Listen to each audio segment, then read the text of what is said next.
Study कर रहे थे कि नवांश चार्ट जो है वो दो तरीके से बहुत महत्वपूर्ण चार्ट है। जैसे पिछले संडे को हमने डिस्कस किया था कि अगर इसको जो है लग्न को शरीर माना जाए तो नवांश चार्ट जो है वो उसका प्राण है। पाराशर जी ने देखिए जब उसको षडबल जो है दे रखा है, तो षड वर्ग में और सप्त वर्ग में और 10 वर्ग में ये कॉम्बिनेशंस हैं, ग्रुप हैं कि चार्टों को जो 16 वर्ग चार्ट है उनमें से 6 को जब एक साथ लिया तो उसको षड वर्ग कहते हैं, 7 को जब एक साथ लेकर के उसको डिस्कस करते हैं तो उसको सप्त वर्ग कहते हैं, और 10 को जब एक साथ लेकर के उसको स्टडी करते हैं ग्रुप को तो उसे 10 वर्ग कहते हैं। तो सभी ग्रुपों में नवांश चार्ट को उन्होंने सबसे अधिक महत्ता दिया है। अगर लग्न चार्ट को उन्होंने 6 पॉइंट जो है उसको शक्ति दी है, पावर दिया है, तो नवांश को 5 दिया है। वो षड वर्ग में भी यही किया है और सप्त वर्ग में भी और 10 वर्ग में भी। तो नवांश चार्ट जो है वो बहुत महत्वपूर्ण चार्ट है। हम लोग उसी को थोड़ा सा डिस्कस कर रहे थे और कई चीजें हम लोग देखा था कि पिछले संडे को जो एक गोचर हमने लोगों ने पढ़ा था कि नवांश राशि से त्रिकोण में किसी भी प्लैनेट के राशि के ऊपर से, जिस प्लैनेट के ऊपर से जब शनि का गोचर होता है और जब उसका नेटल जो उसका डिग्री है, डिग्री वाइज जब होता है, तो उस प्लैनेट से संबंधित जो रिलेटिव है उसको कोई न कोई तकलीफ होती है। और हम लोगों ने कई कुंडलियों में इसको डिस्कस किया था। सूर्य के ऊपर से जब शनि का गोचर होता है या उसकी त्रिकोण राशि से तो पिता को कष्ट होता है या डेथ होती है। चंद्रमा के ऊपर से या उसके त्रिकोण राशि से जब शनि का गोचर होता है तो माता के लिए होता है, बुध के लिए, छोटे भाई बहन के लिए, मंगल के लिए, पति और पत्नी के लिए भी है, भाई के लिए, और मेल फीमेल चार्ट में पत्नी के लिए भी अरिष्ट होता है। और कई चीजें हम लोग डिस्कस कर चुके हैं। 64वां नवांश भी हम लोग देख चुके हैं कि 64वां नवांश से जब किसी पापी ग्रह का गोचर होता है तो कोई न कोई अरिष्ट जरूर होता है। आज हम लोग ये डिस्कस करेंगे कि इसको जो है विवाह के लिए सबसे महत्वपूर्ण चार्ट माना गया है और सभी ग्रंथों ने एक साथ एक स्वर से ये माना है कि विवाह के लिए D9 चार्ट जो है, नवांश चार्ट जो है, बिल्कुल महत्वपूर्ण है। बिना D9 चार्ट को डिस्कस किए हुए विवाह के बारे में D1 से कोई भी निष्कर्ष निकालना वो सही नहीं है, कभी कभी गलत होता है। इसके साथ कभी कभी क्या होता है, एक नई चीज हम आपको आज इंट्रोड्यूस करेंगे कि कभी कभी D1 और D9 से जो प्रॉमिस दिख रही है, D1 से दिख रही है और D9 से नहीं दिख रही है, लेकिन फिर भी वो चीज हो रही है, तो उसको हम D30 से भी डिस्कस करेंगे। D30 चार्ट जो है ये भी एक बड़ा महत्वपूर्ण चार्ट है जिसको हम अरिष्ट के लिए देखते हैं। अब अरिष्ट क्या होता है? अरिष्ट कई प्रकार से होते हैं। वैसे तो अरिष्ट का जब भी बात आती है तो एक विशेष जो है उसके लिए आ जाता है कि अरिष्ट क्या चीज है, लेकिन अरिष्ट जो है सामान्य रूप से क्या होता है, जीवन में प्रॉब्लम्स आती हैं और हम ये जानते हैं कि जो हमारे यहाँ पापी ग्रह इनको कहते हैं मैलिफिक प्लैनेट्स हैं, वो 4 प्लैनेट हैं मुख्य रूप से, शनि है, मंगल है, राहु और केतु है। ये जीवन में कहीं न कहीं प्रॉब्लम अवश्य देते हैं। शनि जो है, वैदिक में शनि को दुख का कारक कहा गया है, हालांकि वो प्रोफेशन का भी बड़ा कारक है। शनि के बगैर, शनि के बिना जातक जीवन में कोई भी कार्य नहीं कर सकता, कहीं सक्सेस नहीं उसको मिल सकती अगर शनि बहुत कमजोर है। शनि जिस ग्रह के साथ में युति संबंध बनाता है उस ग्रह से संबंधित जो वो प्रोफेशन भी देता है। तो कठिनाई देने वाले जो मुख्य ग्रह हैं वो 4 ग्रह हैं, शनि है, मंगल है, राहु और केतु है।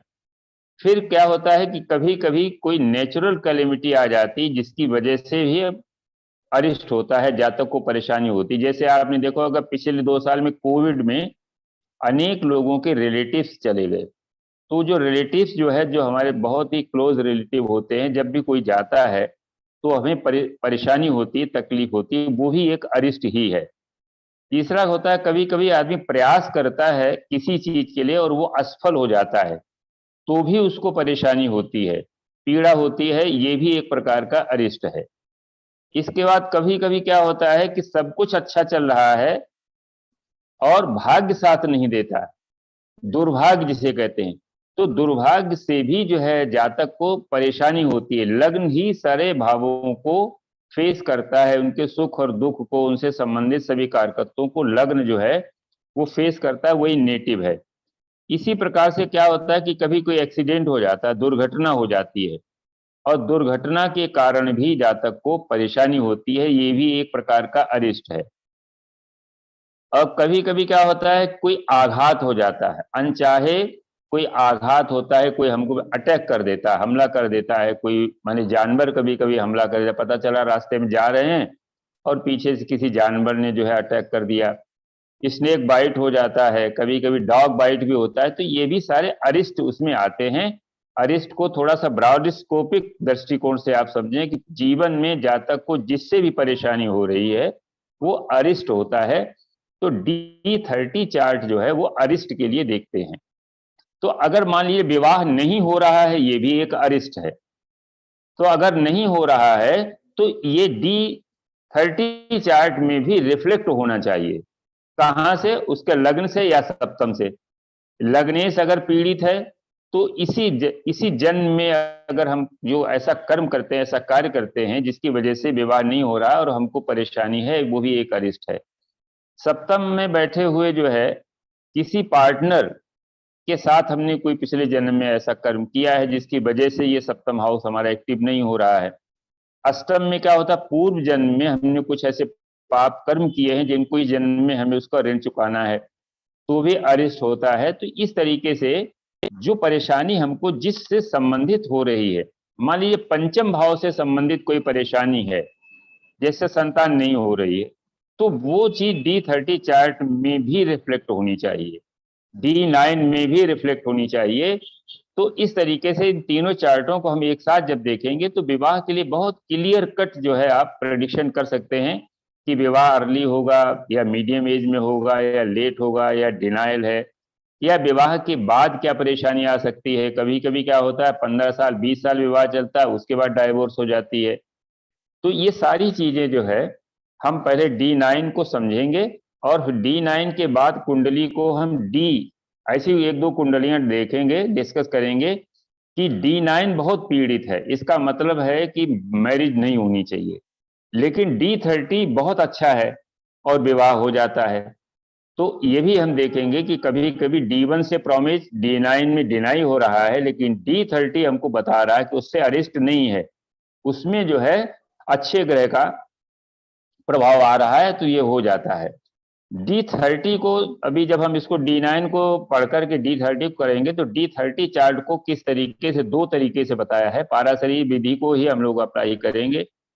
ये D30 चार्ट ये क्यों होता है, इसको थोड़ा सा हम 5 मिनट लेते हैं कि ये जो अपना शरीर है, ये शरीर ही जो है सारी सुख और दुखों को भोगता है, और ये शरीर जो है 5 तत्वों से मिलकर के बना है।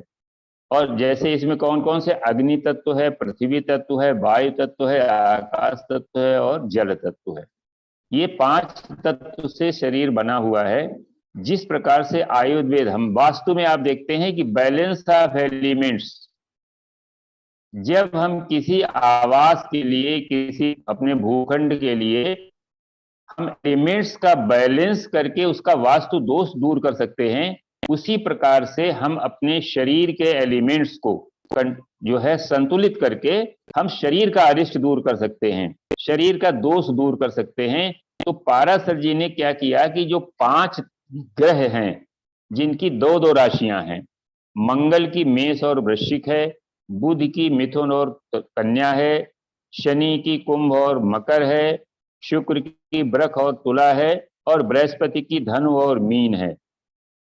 इन 5 ग्रहों को 5 तत्वों का प्रतिनिधि माना गया है। सूर्य और चंद्रमा ये ल्यूमिनरीज हैं, इन 5 तत्वों में इनका समावेश नहीं है। और राहु और केतु के पास कोई राशि नहीं है, इसलिए इन 4 को हटा दिया गया है। तो 5 वो ग्रह जो हमारे पंच तत्व को निरूपित करते हैं, सिग्निफाई करते हैं, उन 5 तत्वों को, उन 5 ग्रहों को एक राशि के 30 अंश और उन 5 ग्रहों को दे दिया गया है उनका स्वामित्व। जैसे मंगल को 5 त्रिशांश मंगल को दिए गए हैं, पहले 5 त्रिशांश जो हैं वो मंगल के हैं, फिर 5 त्रिशांश जो हैं वो शनि के भी हैं, फिर 5 त्रिशांश जो हैं वो शुक्र के भी हैं, बृहस्पति के 7 त्रिशांश हैं और बुध के 8 त्रिशांश हैं। हम लोग कभी कभी भूल जाते हैं कि इसमें त्रिशांश कुंडली में कहा गया है कि राशि को 30 बराबर हिस्सों में 30 भागों में बांटा गया, एक एक भाग, एक एक अंश का एक एक भाग। लेकिन इसमें होता क्या है कि मंगल के 5 अंश हैं, इसका मतलब क्या हुआ, 5 भागों में बांटा गया है। कोई हमारा जो क्लासिकल टेक्स्ट ये बताता है कि इसमें त्रिशांश में तो 5 असमान भागों में राशि को बांट दिया गया है, ऐसा नहीं है। जो 30 त्रिशांश बने उनमें से 5 त्रिशांशों की लॉर्डशिप मंगल को दी गई है, 5 त्रिशांशों की लॉर्डशिप शनि को दी गई है, 5 त्रिशांशों की लॉर्डशिप शुक्र को दी गई है, 8 त्रिशांशों की लॉर्डशिप जो है वो गुरु को दी गई है, और 7 त्रिशांशों की लॉर्डशिप बुध को दी गई है। यहां से भी आप देख सकते हैं कि शनि और मंगल, शनि मंगल को केवल 5-5 त्रिशांश दिए गए हैं, जबकि गुरु और बुध को 7 और 8 दिए गए। ये सात्विक ग्रह हैं, इसलिए इनको त्रिशांश जो है ज्यादा दिए। इनकी राशियों में आने वाले ग्रह जो है वो अच्छा फल करते हैं, अरिष्ट नहीं देते हैं। तो होता क्या है कि जब ये पंच तत्व कोई बिगड़ जाता है, इन 5 ग्रहों में से कोई ग्रह D30 कुंडली में पीड़ित हो जाता है, तो शरीर में उस तत्व की कमी हो जाती है, पृथ्वी तत्व की कमी हो जाती है, जिसकी वजह से रोग होता है। उस ग्रह को हम पहचान करके उसका उपाय करते हैं। जैसे मंगल हमारा अग्नि तत्व का, बृहस्पति आकाश तत्व का है, और आकाश तत्व जो है ये क्या बनाता है, आकाश तत्व को क्या दिया गया है, बृहस्पति जो है वो श्रवण इंद्रिय का कारक है। मंगल अग्नि तत्व को है। इस तरीके से 5 तत्वों में इनको बताया गया है। इनके देवता भी हैं, जैसे मंगल अगर अग्नि तत्व का है तो इसके देवता सूर्य हैं। अगर मंगल त्रिशांश कुंडली में पीड़ित है तो हमको क्या करना चाहिए, हनुमान मंदिर में या सूर्य को दीपक जलाना चाहिए सूर्य के लिए, क्योंकि अग्नि तत्व है। हम लोग नाड़ी में भी पढ़ते हैं, अगर शनि जो है हमारा पीड़ित है तो वायु तत्व हमारा पीड़ित है, वायु तत्व की वजह से शरीर में कोई न कोई अरिष्ट है, श्वसन तंत्र हमारा कमजोर है। अगर शनि जो है D30 में पीड़ित है, अगर वो D1, D9 और D30 में तीनों जगह शनि पीड़ित है, तो निश्चित रूप से ऐसे व्यक्ति को अस्थमा का शिकायत होगी, उसके लंग्स में कोई न कोई इन्फेक्शन होगा। तो उसको ठीक करने के लिए बताया है ऋषि ने कि ऐसे व्यक्ति को प्राणायाम करना चाहिए। इसी प्रकार से जो है आकाश तत्व, आकाश तत्व बृहस्पति का है और इसका जो है देवता नारायण है, स्वामी नारायण जो है। तो उनके लिए क्या करना चाहिए, बृहस्पति जो है क्या है, एक धार्मिक ग्रह है, आध्यात्मिक ग्रह है। तो ये कहते हैं पॉजिटिव थिंकिंग। अगर बृहस्पति पीड़ित है तो ऐसे जातक को पॉजिटिव थिंकिंग करनी चाहिए, स्पिरिचुअल साइड में जाना चाहिए, तो हमारा ये जो है ये तत्व ठीक हो जाता है और इससे संबंधित जो हमारा जो है रोग है या अरिष्ट है वो ठीक हो जाता है। शुक्र जो है वो जल तत्व का कारक है और इसका जो है देवता जो है वो लक्ष्मी जी है। अगर शुक्र पीड़ित है तो हमको लक्ष्मी जी की उपासना करनी चाहिए। इस तरीके से हम तत्वों को बैलेंस करके अरिष्टों का निवारण कर सकते हैं। तो ये छोटा सा चार्ट में D30 चार्ट को बताया है। जब मैरिज के संदर्भ में देखेंगे तो हम इसको और आगे लेंगे। अभी हम नवांश चार्ट, किसी को D30 में कुछ पूछना हो तो पूछ लें। ये चार्ट जो है D30 भी बड़ा महत्वपूर्ण चार्ट है। अगर किसी को स्क्रीन, हाँ, ये स्क्रीन शेयर करी, दिख रही सबको? हाँ हाँ ठीक है जी। तो D30 अगर किसी को कुछ पूछना हो, जैसे पंच तत्व हैं, इसमें 5 ग्रहों को लिया गया है जो हमारे पंच तत्वों का सिग्निफाई कर रहे हैं। सर वो मरकरी का क्या था? सर मरकरी जो है, मरकरी हमारा पृथ्वी तत्व का है। ओके ओके ठीक है, मरकरी पृथ्वी तत्व का है। हाँ, शनि हो गया वायु तत्व, शनि वायु तत्व का है, शुक्र जल तत्व का है। ठीक ठीक सर, ठीक। तो इसको बनाते कैसे? इसको बनाते को बता देंगे, अभी जब हम बनाएंगे। D30 को हम अलग से जब लेंगे तो काफी डिटेल में बता देंगे। होता यह है कि इसमें दो राशियां हैं, एक राशि सम है, एक राशि विषम है। तो जब विषम राशि में होगा, मान लीजिए लग्न किसी का विषम राशि में पहले 5 अंश पर है, तो फिर वो जिस राशि में आता है, जिसके जिसके जो है लॉर्डशिप में आएगा, उसकी विषम राशि में जाएगा। जैसे मान लीजिए मंगल है, मंगल जो है किसी का मेष राशि है, या मेष राशि मान लीजिए है 10 अंश की है, तो मेष राशि विषम है, लग्न जैसे D1 की मेष राशि 10 अंश की है। अब हम इसको त्रिशांश में कैसे देखेंगे, त्रिशांश कैसे बनाएंगे? मेष का 10 अंश जो छठवां तीसरा नवांश है, तो नवांश लग्न तो इसकी हो गई मिथुन। और D30 कैसे निकालेंगे कि इसमें जो है मेष राशि मंगल की राशि है, और वहां पर ये 10 अंश जो है वो दूसरे उसमें आता है। तो 0 से 5 तक जो है विषम राशि में 0 से 5 तक जो है वो मंगल का आएगा मेष राशि में, और 5 से 10 के बीच में अगर आएगा तो फिर वो वृश्चिक राशि में चला जाएगा। तो इसको आगे जब हम बनाएंगे तो देखेंगे कैसे इसको बनाते हैं। सम राशि का ग्रह सम राशि में जाएगा, विषम राशि का ग्रह विषम राशि में जाएगा, और इसको बनाने फिर हम बताएंगे इसको, फिर इसी में हो जाएगा, टाइम निकल जाएगा। अभी हम लोग केवल इतना याद रखिए कि D30 चार्ट जो है वो अरिष्ट के लिए देखते हैं, और अरिष्ट हमने बताए हैं कि क्या क्या हो सकते हैं। अरिष्ट को थोड़ा सा ब्रॉड इसको, यानी जीव जो भी परेशानी 12 भावों में सारे जीवन के सारे आयाम जो है आपके छुपे हुए हैं कुंडली के, जिस भाव से संबंधित जातक को परेशानी है उस भाव से संबंधित हम उसके स्वामी को D30 चार्ट में देखेंगे। वो निश्चित रूप से पीड़ित होना चाहिए। सर अगर वो सुप्रिया जी कुछ पूछना चाहती हैं। हाँ जी बताएं। जी सर, आप जैसे अभी सबके उपाय बता रहे थे, तो बुध का क्या होगा? पृथ्वी तत्व है तो प्लांटेशन करें? नहीं, पृथ्वी तत्व के प्लांटेशन नहीं है। पृथ्वी तत्व के लिए जो है वो जप, उनके देवता गणेश जी है, जी जी जाप करना चाहिए, जाप करना चाहिए। तो वो गणेश जो है बुध, बुध के लिए जो है वो अच्छा माना गया है। जी सर। अब देखिए हम चैप्टर ले रहे थे कि मैरिज जो है वो भी एक जीवन का बहुत ही आवश्यक जो है पैरामीटर है, कि विवाह जो है उसके लिए सप्तम हाउस सबसे प्राइम हाउस है। इस सप्तम हाउस के साथ साथ आपको ये भी देखना है कि जब भी शादी होती है तो उसका लाभ भाव पंचम है, सप्तम का लाभ भाव पंचम है, यानी उसका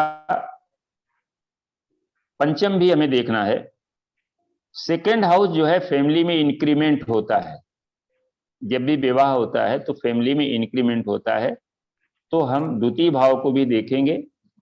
और इसके बाद जो है 11th हाउस जो है वो सारी जितनी भी आपकी डिजायर्स हैं उनका फुलफिलमेंट जो है वो 11th हाउस से देखते हैं। तो केपी में तो सीधा सीधा कह दिया कि 2 7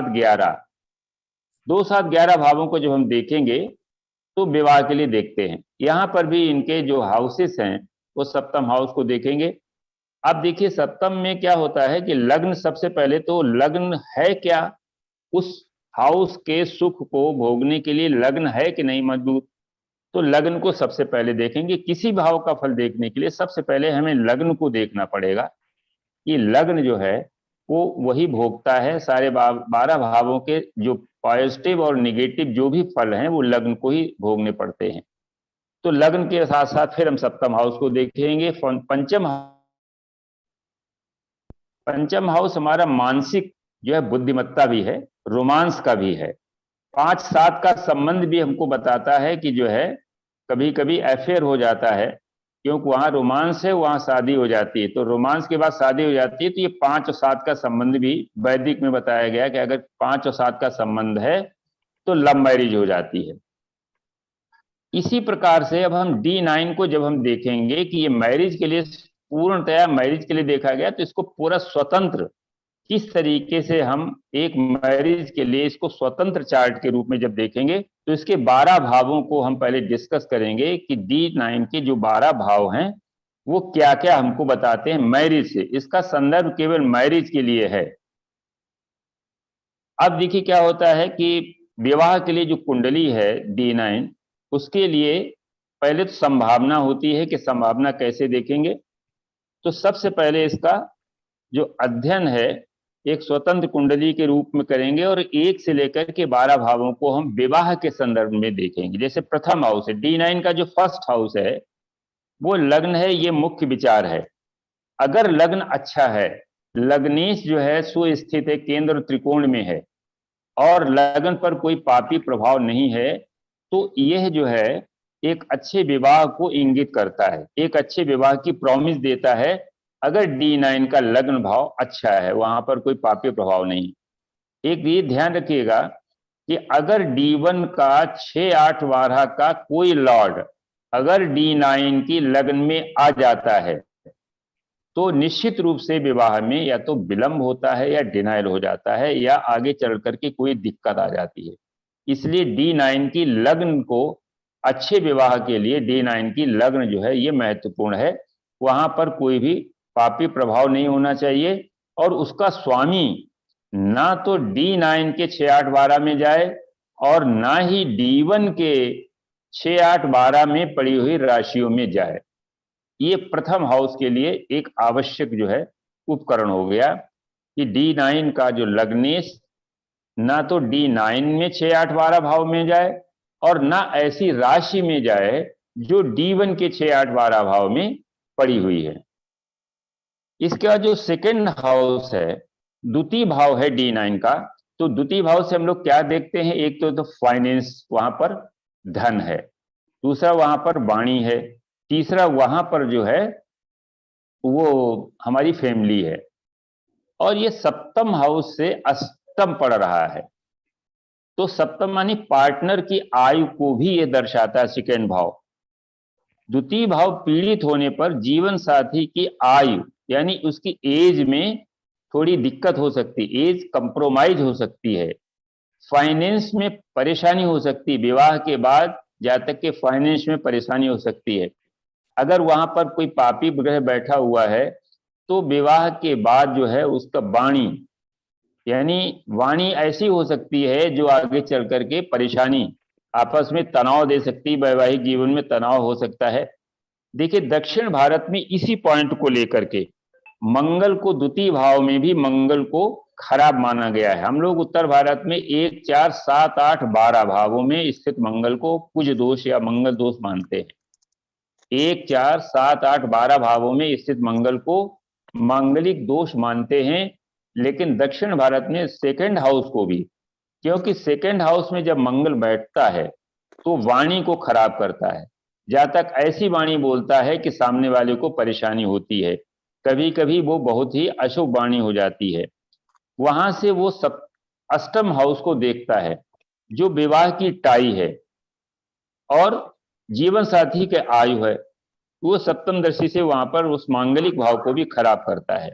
तो इसलिए सेकेंड हाउस का D9 का सेकेंड हाउस भी महत्वपूर्ण है विवाह को बनाए रखने के लिए। प्रथम हाउस विवाह का प्रॉमिस देता है कि विवाह ठीक है, होगा कि नहीं होगा, लेकिन अगर जब विवाह हो जाता है तो सेकेंड हाउस जो है उस विवाह को बनाए रखने के लिए फाइनेंशियली और स्पीच के द्वारा या परिवार में किसी परेशानी के द्वारा जो है वो विवाह में कोई दिक्कत ना आए। तृतीय हाउस जो है हमारा एफर्ट्स का हाउस है। जब हम D1 में तृतीय हाउस को देखेंगे तो लग्न के लिए देखते हैं कि जातक अपने को आगे बढ़ाने के लिए क्या क्या एफर्ट्स करता है। 3, 6 और 11 भाव में पापी ग्रहों को वैदिक में शुभ माना गया है, क्योंकि ये निगेटिव हाउस हैं और निगेटिव मिलकर के पॉजिटिव बनते हैं। लेकिन पापी ग्रह जब बैठते हैं तो किसी एक का जो हमारा आर्थिक दृष्टिकोण है उसको तो ये ठीक करते हैं, लेकिन वहां से संबंधित किसी जीव को नुकसान करते हैं। जैसे अगर तृतीय भाव में मंगल या शनि या राहु बैठ जाते हैं तो छोटे भाई बहन को या तो होते नहीं हैं या फिर होने पर उनको दिक्कत होती है, आगे उनकी लाइफ बहुत ही स्मूथ नहीं चलती है। तो इस तरीके से जब थर्ड हाउस हम D9 का थर्ड हाउस देखेंगे तो हम ये देखेंगे कि विवाह को बनाए रखने के लिए जातक क्या किस तरीके से अपने को प्रेजेंट करता है, क्या वो प्रयास करता है। और सातवां भाव जो है वो सातवें भाव का भाग्य है। वहां पर थर्ड हाउस जो है वो सप्तम हाउस का 9th है, भाग्य है। वहां का तृतीय भाव जो है अगर पीड़ित है तो इसका मतलब जो है सप्तम हाउस, नाड़ी में एक सिद्धांत है कि विवाह को अच्छा विवाह होने के लिए थर्ड हाउस अच्छा होना चाहिए, क्योंकि थर्ड हाउस जो है वो सप्तम का 9th है, और सप्तम का 9th माने अगर सप्तम में कोई ग्रह तृतीय भाव में कोई पापी ग्रह बैठ गया है तो उसका इंपैक्ट सप्तम हाउस पर आ रहा है त्रिकोण संबंध से, क्योंकि सप्तम का वो त्रिकोण है। और इसी प्रकार से 11th हाउस में जब भी कोई पापी ग्रह बैठता है तो वहां का भी इफेक्ट आता है सप्तम पर, त्रिकोण इफेक्ट। तो थर्ड हाउस में जो है इस तरह से हम देखते हैं कि वहां पर वो भाग्य है सप्तम का, तो अगर वो पीड़ित है तो जब भाग्य ही पीड़ित है तो आगे भाग्य साथ नहीं देगा, और भाग्य में कोई न कोई ऐसी बात आ जाती है कि वो विवाह फिर ठीक नहीं रहता, किसी न किसी तरीके से परेशानी आ जाती है। कभी कभी शुभ ग्रह बैठ करके जातक केयरलेस बना देता है, जो वो जान जाता है कि शुभ ग्रह ये बता देता है कि विवाह तो चलेगा ही चलेगा, हम चाहे इसको उसके लिए पॉजिटिव प्रयास करें या निगेटिव प्रयास करें, तो वो केयरलेस भी बना देता है विवाह के संदर्भ में, ज्यादा ध्यान भी नहीं देता थर्ड हाउस में। देखिए मैंने अखिल जी से कहा था, शायद उन्होंने ग्रुप में डाला भी होगा, कि सभी लोग अपना जो है D1 D9 और D30 चार्ट जब रखेंगे और विवाह के समय का गोचर, तो जो हम लोग पढ़ रहे हैं उसको भी देख करके, जैसे D9 हमें पढ़ रहे हैं, तो अगर किसी के मैरिटल लाइफ में परेशानी है तो आप देखिए सेकंड हाउस और थर्ड हाउस में कोई न कोई प्रॉब्लम होगी, D9 के थर्ड हाउस और सेकंड हाउस में कोई न कोई प्रॉब्लम होगी अगर, और बढ़िया अगर वहां पर कोई प्रभाव ठीक है तो वो मैरिटल बढ़िया चल रहा होगा, कोई दिक्कत नहीं होगी। फोर्थ हाउस जो है वो हमारे घर की खुशियां हैं, तो जब हम D9 का फोर्थ हाउस देखेंगे तो विवाह से आपको क्या क्या खुशी मिल सकती है, विवाह के बाद क्या होगा, आप अच्छा मकान खरीद सकते हैं, आप अच्छा वाहन खरीद सकते हैं, आप जो है घर में और भी अच्छी चीजें ला सकते हैं, प्रॉपर्टी खरीद सकते हैं, वहां प्रॉपर्टी का भी फोर्थ हाउस है। तो अगर फोर्थ हाउस पीड़ित है, नाड़ी में बताया गया है कि अगर लग्न से, जैसे जुपिटर को वहां लग्न माना गया है, जुपिटर से फोर्थ हाउस तक अगर कोई पापी ग्रह बैठा है तो वो खराब है, मैरिटल में कोई न कोई परेशानी देता है। तो यहाँ D9 में भी उस शीट को हम अप्लाई करेंगे, D9 में लग्न से लेकर के फोर्थ हाउस तक अगर पापी ग्रह बैठे हुए हैं या इनके लार्ड, सेकेंड का लार्ड, थर्ड का लार्ड, लग्न का लार्ड, फोर्थ का लार्ड, अगर ये खराब हो गए हैं, पीड़ित हो गए हैं, तो विवाह के बाद परेशानी निश्चित रूप से आनी है। ये बात जो है किसी भी चार्ट में आप किसी भी वर्ग कुंडली में लगा सकते हैं, D1 में लगा सकते हैं कि लग्न से फोर्थ हाउस तक, सेकेंड हमारा फाइनेंस का है, थर्ड हमारा एफर्ट्स का है, फोर्थ हमारा हैप्पीनेस का है, तो अगर यहाँ पर पाप प्रभाव है तो सारे डिस्टर्ब हो जाएंगे और जो हमको उससे सुख या शुभ मिलना चाहिए वो नहीं मिल पाएगा। मंगल, शनि, राहु और केतु, ये 4 प्लैनेट हमने पहले बताए हैं कि ये प्रॉब्लम क्रिएटर प्लैनेट है। जब भी ये इन भावों में आ जाते हैं तो हो सकता है कि धन योग बहुत अच्छा हो, लेकिन आदमी को, जातक को सेटिस्फेक्शन नहीं दे पाते, उसको सेटिस्फेक्शन नहीं मिलता कि हमारे पास धन होते हुए, बहुत से लोग हैं आपने देखा होगा कि उनके पास बहुत पैसा है लेकिन वो सेटिस्फाइड नहीं है, और कुछ लोग ऐसे हैं कि पैसा कम होने पर भी वो सेटिस्फाइड हैं कि हमारे पास जो है बहुत अच्छा है, जो उतना ही हमारे लिए पर्याप्त है। तो ये हम लग्न से लेकर के फोर्थ हाउस तक जो है इन 4 भावों को हम इस तरीके से देख सकते हैं। तो जब हम विवाह के संदर्भ में देखेंगे, चूंकि D9 हम लोग डिस्कस कर रहे हैं, तो विवाह के संदर्भ में हम विवाह के बाद की जो है बाकी सारी बातें हम देखते हैं। अब पंचम भाव जो है वो हमारी बुद्धिमत्ता है, इंटेलेक्चुअलिटी है, थिंकिंग ऑफ माइंड, माइंड की थिंकिंग है।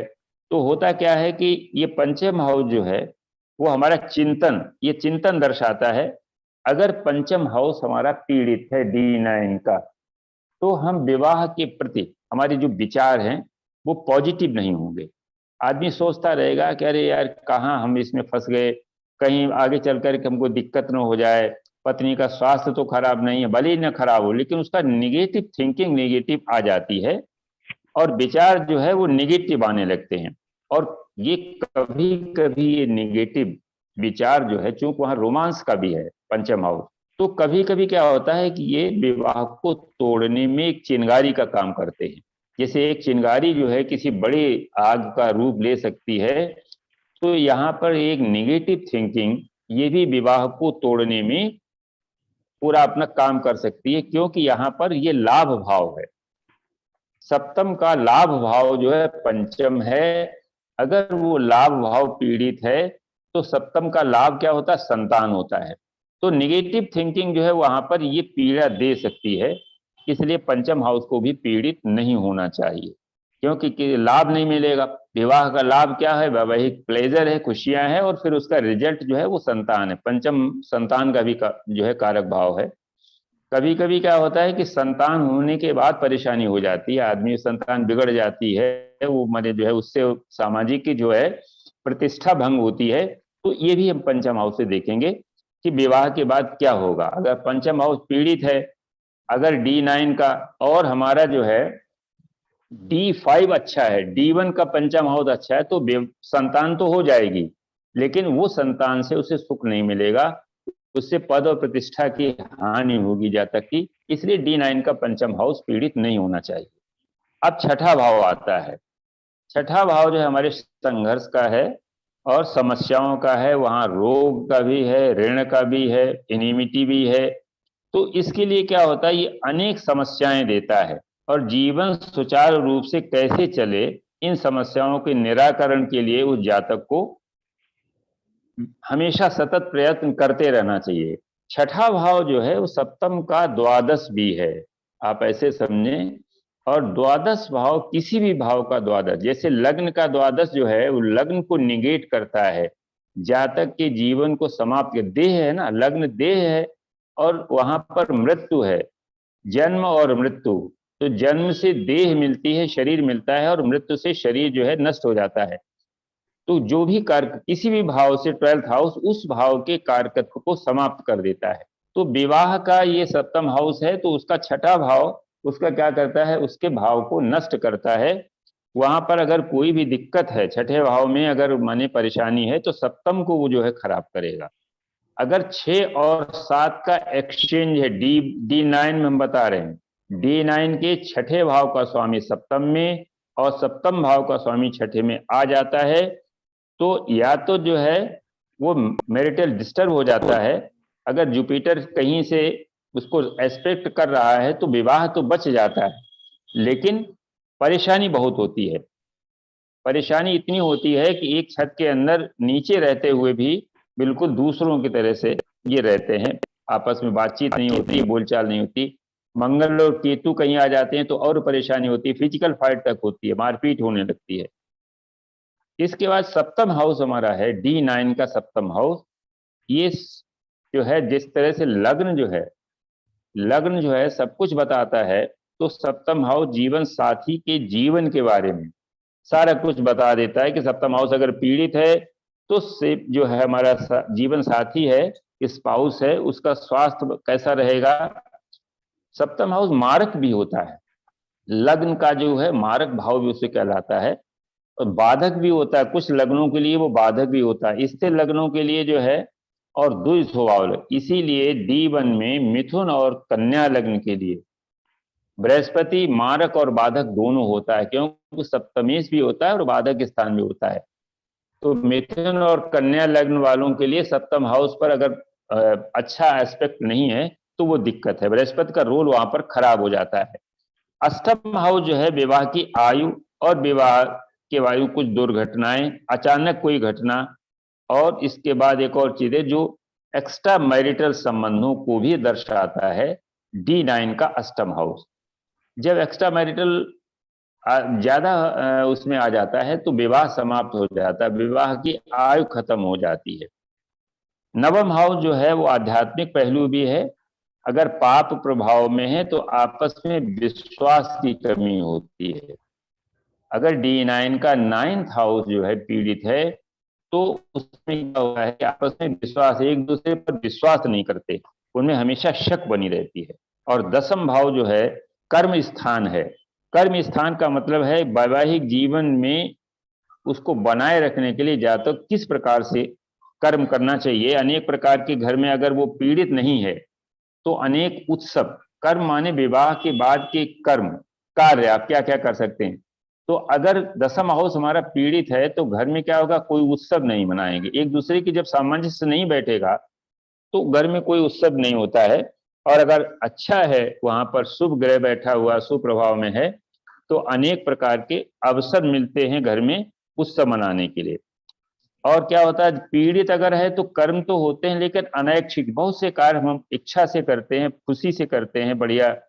और कुछ काम ऐसे जो करने तो पड़ते हैं लेकिन हमारी बिल्कुल इच्छा नहीं होती, अनैच्छिक कर्म करने पड़ते हैं अगर ये पीड़ित है। और सप्तम हाउस का सुख है वहां पर, जिस तरीके से लग्न का सुख जो है वो चतुर्थ हाउस है, इसी तरीके से सप्तम का जो सुख है वो 10th हाउस है। अगर ये पीड़ित है तो सप्तम माने जो पार्टनर है उसको सुख नहीं मिलेगा इस विवाह से। तो इस तरीके से इसको देखते हैं। एकादश भाव जो है वो हमारी डिजायर्स का है, वासनाओं का, जितनी हमारी इच्छाएं होती हैं। अगर ये पीड़ित है तो वासना पूर्ति में, हमारी इच्छा पूर्ति में बाधा आती है, और जितना जो भौतिक और शारीरिक इच्छाएं हैं वो संतुष्ट नहीं होती हैं। अगर वहां पर शुभ ग्रह है तो विवाह के बाद की जो भी हमारी इच्छाएं होती हैं वो सब अच्छे तरीके से पूरी होती हैं। इसलिए 11th हाउस को कहा गया कि जो है वो अच्छा होना चाहिए। 12th हाउस में एक आज बहुत इंपॉर्टेंट बात बताएंगे, आप सब लोग अपने अपने चार्ट में देखिएगा कि 12th हाउस एक्सपेंडिचर का भाव है, सेपरेशन का भी भाव है, वहां पर हानि है इतनी भी जो है, और बेड प्लेजर भी है। वहां की जो डिजायर्स हैं वो उनकी भी पूर्ति नहीं होती है। पीड़ित होने पर ये असंतोष प्रदान करते हैं। जेल का भी है, हॉस्पिटल का भी है, अनेक तरीके से उसको कारकत्व हैं। लेकिन जब हम विवाह के संदर्भ में देखते हैं तो दो बातें जरूर देखते हैं। अगर कहीं सप्तमेश से D7 का सप्तमेश 12th हाउस में बैठ गया तो आप ये समझ लीजिए कि जो बहुत खर्चा आता है, स्पाउस या तो स्वयं बहुत खर्चा करता है या स्पाउस के ऊपर बहुत खर्चा करना पड़ता है। तो ये जो है अगर किसी का है तो आप उसको लगा के देखते हैं। अगर किसी का D9 का सप्तमेश 12th हाउस में है तो स्पाउस की बीमारी से हो सकता है, क्योंकि हॉस्पिटलाइजेशन का भी है। वो छठे भाव, सप्तम का रोग भाव भी है, सप्तम का छठवां भाव रोग भाव भी है। तो खर्चा वहां पर एक तो अपने मन से भी हो सकता है, दूसरा स्पाउस पर जो है उसकी बीमारी को लेकर के भी बहुत खर्चा करना पड़ता है अगर सप्तमेश वहां पर। तो छठे भाव में लगने जब भी जाता है तो पीड़ित होता है। तो इस तरीके से 12 भावों को हम लोग विवाह के संदर्भ में देख सकते हैं, D9 के 12 भाव। अब एक विशेष बात हम बताते हैं, जैसे 5th हाउस है। 5th हाउस हमारा क्या है, हमारा मानसिक इंटेलेक्चुअल है, वहां पर रोमांस भी है। और 12th हाउस सीक्रेट का भी भाव है, सीक्रेट एनिमी भी है। तो आप एक समझिए कि अगर 5 और D9 के पंचम और सप्तम का संबंध बन जाता है, D9 के पंचम और द्वादश का संबंध बन जाता है, तो ऐसे जातक का कोई सीक्रेट अफेयर जरूर होता है, सीक्रेट अफेयर जरूर होता है जो आगे चलकर इनिमिटी में बदल जाता है।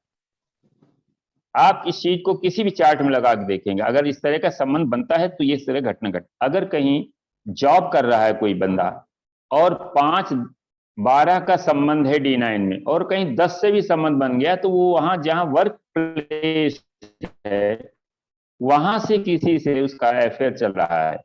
और जब ये अफेयर टूटता है तो सीक्रेट जो है वो इनिमी बन जाता है, इनिमिटी आ जाती है आपस में, वो एक दूसरे को फिर नीचा दिखाने की भी कोशिश करते हैं। तो D9 का 5-12 को भी हम जरूर देखना चाहिए। जैसे मेलापक में हम देख लेते हैं, मेलापक जब भी कोई चार्ट आता है उसको माने मैचिंग के लिए, तो अगर बहुत नजदीक का है आपको तो ये भी देख लें कि D9 का 5-12 का तो कोई संबंध नहीं बन रहा है, क्योंकि वो सप्तम का छठा भाव है और 5 जो है उसका जो है लाभ भाव है। तो वहां लाभ उसको कहाँ दिख रहा है, लाभ तो मिल रहा है दूसरी जगह। सप्तम का लाभ जो है वो दूसरी जगह है। 12th हाउस जो है फॉरेन को भी रिप्रेजेंट करता है, फॉरेन माने परत, तो दूसरे का, तो उसका लाभ दूसरे को मिल रहा है, जिससे विवाह में परेशानी हो रही है। इनिमिटी, विवाह माने पार्टनर से भी इनिमिटी हो सकती है, और जब ये अफेयर टूटेगा तो जिससे हो रहा है वो भी एक सीक्रेट इनिमी की तरह काम करेगा, आपको हमेशा परेशान करने की कोशिश करेगा। तो इस तरीके से 12 भावों को हम मैरिज के संदर्भ में इस तरह से देखेंगे। अब अगर किसी को कोई प्रश्न पूछना हो तो इस बीच पूछ लो, फिर हम लोग आगे बढ़ते हैं विवाह को लेकर के। सर जो आपने जॉब का बताया था ना, हाँ जी, 6th हाउस, 10th हाउस और 12th हाउस का रिलेशन, उसका सर थोड़ा बता देना, वो नहीं क्लियर पांच हुआ। पांच 5, 12 और 10। 5, 12, 10, ठीक है सर। 5 में हम लोग रोमांस भी वहां लेते हैं, है ना, अफेयर, एस्पेकुलेशन का भी है, संतान का भी है, अनेक चीजें होती है, एक भाव में बहुत से कारकत्व हैं। तो जब हम विवाह के संदर्भ, चूंकि D9 विवाह से संबंधित है, तो हम विवाह के संदर्भ में इसको देखेंगे। अगर 5 और 12 का संबंध बन रहा है तो 12 में सीक्रेसी भी है, सीक्रेट भी है, रोमांस भी है, तो वहां पर कोई न कोई अफेयर बनता, सीक्रेट अफेयर होता है। अगर, क्योंकि वहां बेड प्लेजर है, 12th हाउस में बेड प्लेजर भी है, जो छठे का, सप्तम का छठा भी है, तो ये विवाह को जो है परेशान करता है, विवाह को ये तोड़ने की कोशिश करता है जब 5-12 का अगर संबंध हो जाता है। और अगर वो 10 में से भी संबंध बन जाता है तो वर्क प्लेस पर ऐसी घटना घट सकती है। वर्क प्लेस में लोग जहां काम करते हैं वहां से किसी अपने कोलीग के साथ में ये घटना घट सकती है, उसका अफेयर हो सकता है। और जब ये टूटता है, इसमें 2 चीजें आती हैं। अगर ये प्रोलॉन्ग करता है तो सप्तम से संबंध टूटेगा नहीं, विवाह विच्छेद होगा। और अगर विवाह हमारा चलता है तो ये अफेयर टूटेगा, उस समय ये एक सीक्रेट एनिमी की तरह कार्य करने लगेगा जिसके साथ मैंने जुड़ा हुआ है। तो ये जो है इस तरह से 5-12 का संबंध हम लोग मेलापक में भी, D9 में 5-12 का संबंध उसके मेलापक से भी हम लोग देख सकते हैं कि मेलापक में अगर कहीं D9 में 5-12 का संबंध बन रहा है तो हम ये कह सकते हैं कि ऐसा एक सीक्रेट जो है, जिसे एक्स्ट्रा मैरिटल भी कह सकते हैं, वो चलता है। और अखिल जी, ठीक, हाँ जी बताएं। सर ये जो आप बता रहे हैं ये D9 का 5th लॉर्ड हाँ, और 12th लॉर्ड को देखना है ना, हाँ हाँ, D9 वही हाँ D9, चूंकि हम लोग मैरिटल से संबंधित ही देख रहे हैं तो D9 देख रहे हैं। सर D1 का D9 भी इसमें चेक करना नहीं, ना। D1 नहीं, D1 का 5th अगर 12th में है तो संतान से संबंधित वो कोई थोड़ी परेशानी हो सकती है और विदेश जा सकता है जातक जो है, क्योंकि वो वहां पर जो है फॉरेन में भी है। लेकिन ये जो सीक्रेट वाला देखेंगे D9 में देखेंगे। ठीक है sir, sir, thank you sir. Sir ji. इसमें राशि लॉर्ड कहा हो गया, और ग्रह का भी देखेंगे क्या सर? अगर ग्रह भाई संबंध इसमें देखिए, डिपॉजिटर। भाई देखिए, राशि लॉर्ड तो ग्रह ही बना है ना। जैसे 5th का लॉर्ड है मान लीजिए कोई, और 12th का लॉर्ड है, आपस में एक साथ मिल गए या एक साथ इनका दृष्टि संबंध हो गया तो संबंध बन जाता है। या 5th का 12th में चला गया लॉर्ड, और 5th का 12th में और 12th का 5th में आ गया, तो ये भी एक संबंध बन गया 5-12 का। जी तो सर। संबंध जो है किसी तरीके से बन सकता है। लॉर्ड सिर्फ एक साथ हो सकते हैं, दोनों एक दूसरे को देख सकते हैं, दृष्टि संबंध, और तीसरा एक्सचेंज। 5-12 का, हाँ हाँ बोलो। सर मैं बोल। डिपॉजिट, अगर 5th हाउस में डिपॉजिट जो प्लेनेट है, अगर जी। वो दृष्टि डाल रहा है 12th पे, तो संबंध बनेगा नहीं ना, वो तो बस उसका नहीं, जब दशा मंगल नहीं नहीं नहीं, लॉर्ड का ये 5th हाउस में मंगल ही केवल दृष्टि डाल सकता है वहां पर। जी सर, अगर मंगल बैठा है तो फिर अगर मंगल बैठा है और वहां पर माने तो एक ने देख लिया, दूसरा तो आपस में संबंध काम है ना, केवल मंगल ने हाँ। दृष्टि दी। Okay sir. फिर ओके। 12th का भी अगर संबंध बने तो वो ये हो सकता है। अगर 12th में कोई ग्रह बैठा हुआ उसको देखता है 5th हाउस को। देखिए, एक 5-12 का संबंध क्या है, 5th लॉर्ड 12th लॉर्ड आपस में एक साथ बैठ जाएं, ठीक, जी सर। एक दूसरे को देखें और एक दूसरे से एक्सचेंज कर लें, साइन सर। एक्सचेंज, तो ये संबंध बनेगा। ठीक है। सर, वन एक साइडेड बात नहीं। बताइए। हाँ हाँ जी। सर जैसे कि अगर नवांशा लॉर्ड सैजिटेरियस है, उसमें 5th और 12th लॉर्ड सेम प्लेनेट होती है, मंगल। कैसे? ठीक है सर। नहीं नहीं, माने सैजिटेरियस, लग्न क्या है, लग्न क्या है? सैजिटेरियस एक ही कह रहा ना, ठीक ठीक, मंगल धनु लग्न में मंगल जो है, और दो ग्रहों का एक ही लग्न हो। हाँ, अब मंगल का संबंध देखिए किस तरीके से, मंगल कहाँ बैठा हुआ, अगर वो 7th हाउस में बैठ जाए तो फिर बन जाएगा संबंध। अच्छा, तो फिर जैसे- संबंध। लेकिन एक बात और है, ये भी हमें प्लेनेट को भी देखना है कि हाँ जी। प्लेनेट मंगल जो है वो एफेयर नहीं करता है। एफेयर के लिए बुध को अगर केवल एक प्लेनेट लेंगे तो बुध जो है वो उसमें सबसे फ्रेंडशिप सबसे ज्यादा बुध करता है। अच्छा, अगर 7th हाउस में मंगल के साथ बुध बैठा है तो हम हाँ। कह सकते हैं। हाँ, ये मंगल बुध एक साथ बैठे हैं तो ये फ्रेंडशिप हो सकती है। तब तो लेकिन वैसे उसके भी कई ऐसा होता है सर, मंगल बुध तो वैसे भी गलत थोड़ा करा ही देता है, गलत करता है ना। हाँ, वो मेल एनर्जी है और वो फ्रेंडशिप बना देता है कहीं की। वो बुध जो है मंगल बुध का फ्रेंडशिप करा कॉम्बिनेशन देता थोड़ा सा गड़बड़ करता ही करता है वो। है। हाँ मतलब सर इन दैट केस हम कह सकते हैं कि हो सकता है। हाँ हाँ। लेकिन उसमें क्या होता है ना, जुपिटर उसमें होता है, जुपिटर अगर जो है उसको एस्पेक्ट दे देता है तो फिर वो उसमें से जो है मंगल फिर ठीक हो जाता है। मंगल जो गड़बड़ नहीं करता है। ठीक है, एक्चुअली मंगल एनर्जी है जी। और वो एनर्जी की चैनलाइजेशन जो है वो किधर है ये हमें देखना होता है। बुध जो है वो क्या करता है, फ्रेंडशिप में उस एनर्जी को चैनलाइज कर देता है। मंगल मेल है और बुध जो है वो फ्रेंडशिप करा देता है। तो फ्रेंडशिप मेल जो है ज्यादातर फ्रेंडशिप तो फीमेल से ही करेगा। तो मंगल बुध जब भी एक साथ होते हैं तो मेल एनर्जी जो है वो उधर जाने लगती है, तो एफेयर हो जाता है। ये उसमें नाड़ी में भी इसको। 7th हाउस में हो रहा है तो ये तो उसका घर है ना, स्पाउस का घर है। हाँ, तो स्पाउस के घर है तो मतलब फेस कौन करेगा? अच्छा, स्पाउस को फेस करना है, यू हाँ। Mean that. जी। ठीक ठीक ठीक, जी जी, थैंक यू सर। सर इसको यदि गुरु आप साथ में सर यदि गुरु साथ में बैठ गया इस देखो, केस में, गुरु साथ में बैठने से प्रभाव कम होता है, गुरु की दृष्टि ज्यादा प्रभावी है। ठीक है, यदि गुरु दृष्टि क्योंकि करे तो गुरु ये जहाँ नहीं बैठ होगा। जाता है, गुरु एक्सपेंशन का कारक है। तो जिस भाव में बैठ जाता है वो अपना प्रभाव वहां छोड़ देता है, उस भाव के प्रभाव को न्यूट्रल कर देता, कम कर देता है। दीपक इसीलिए तले अंधेरा होता है सर। हाँ, इसीलिए सप्तम में तले जब भी अंधेरा। हाँ, सप्तम में जब भी बृहस्पति बैठता है, अगर कहीं उच्च का बृहस्पति बैठ गया तो वो शादी होने ही नहीं देता। बहुत वो बड़ा कहता है कि नहीं, पूजा पाठ करिए, स्पिरिचुअल डायरेक्शन में जाइए, विवाह मत करिए। फिर जो है जब दशाएं आती हैं या गोचर आता है तो शादी बहुत लेट होती है। होने उच्च का अगर हो सप्तम गई में तो उच्च डिवोर्स का जरूर होता है। बृहस्पति। हाँ हाँ, सर, उसमें अगर शादी होने की। डिवोर्स जरूर हाँ, होता है। जी सर जी। ये तो सब कुछ होगा अपनी दशा अंतरदशा में ही होगा ना। हाँ, प्लैनेट अपना इफेक्ट तो गोचर भी तभी कर देता देता है है ना। कभी-कभी।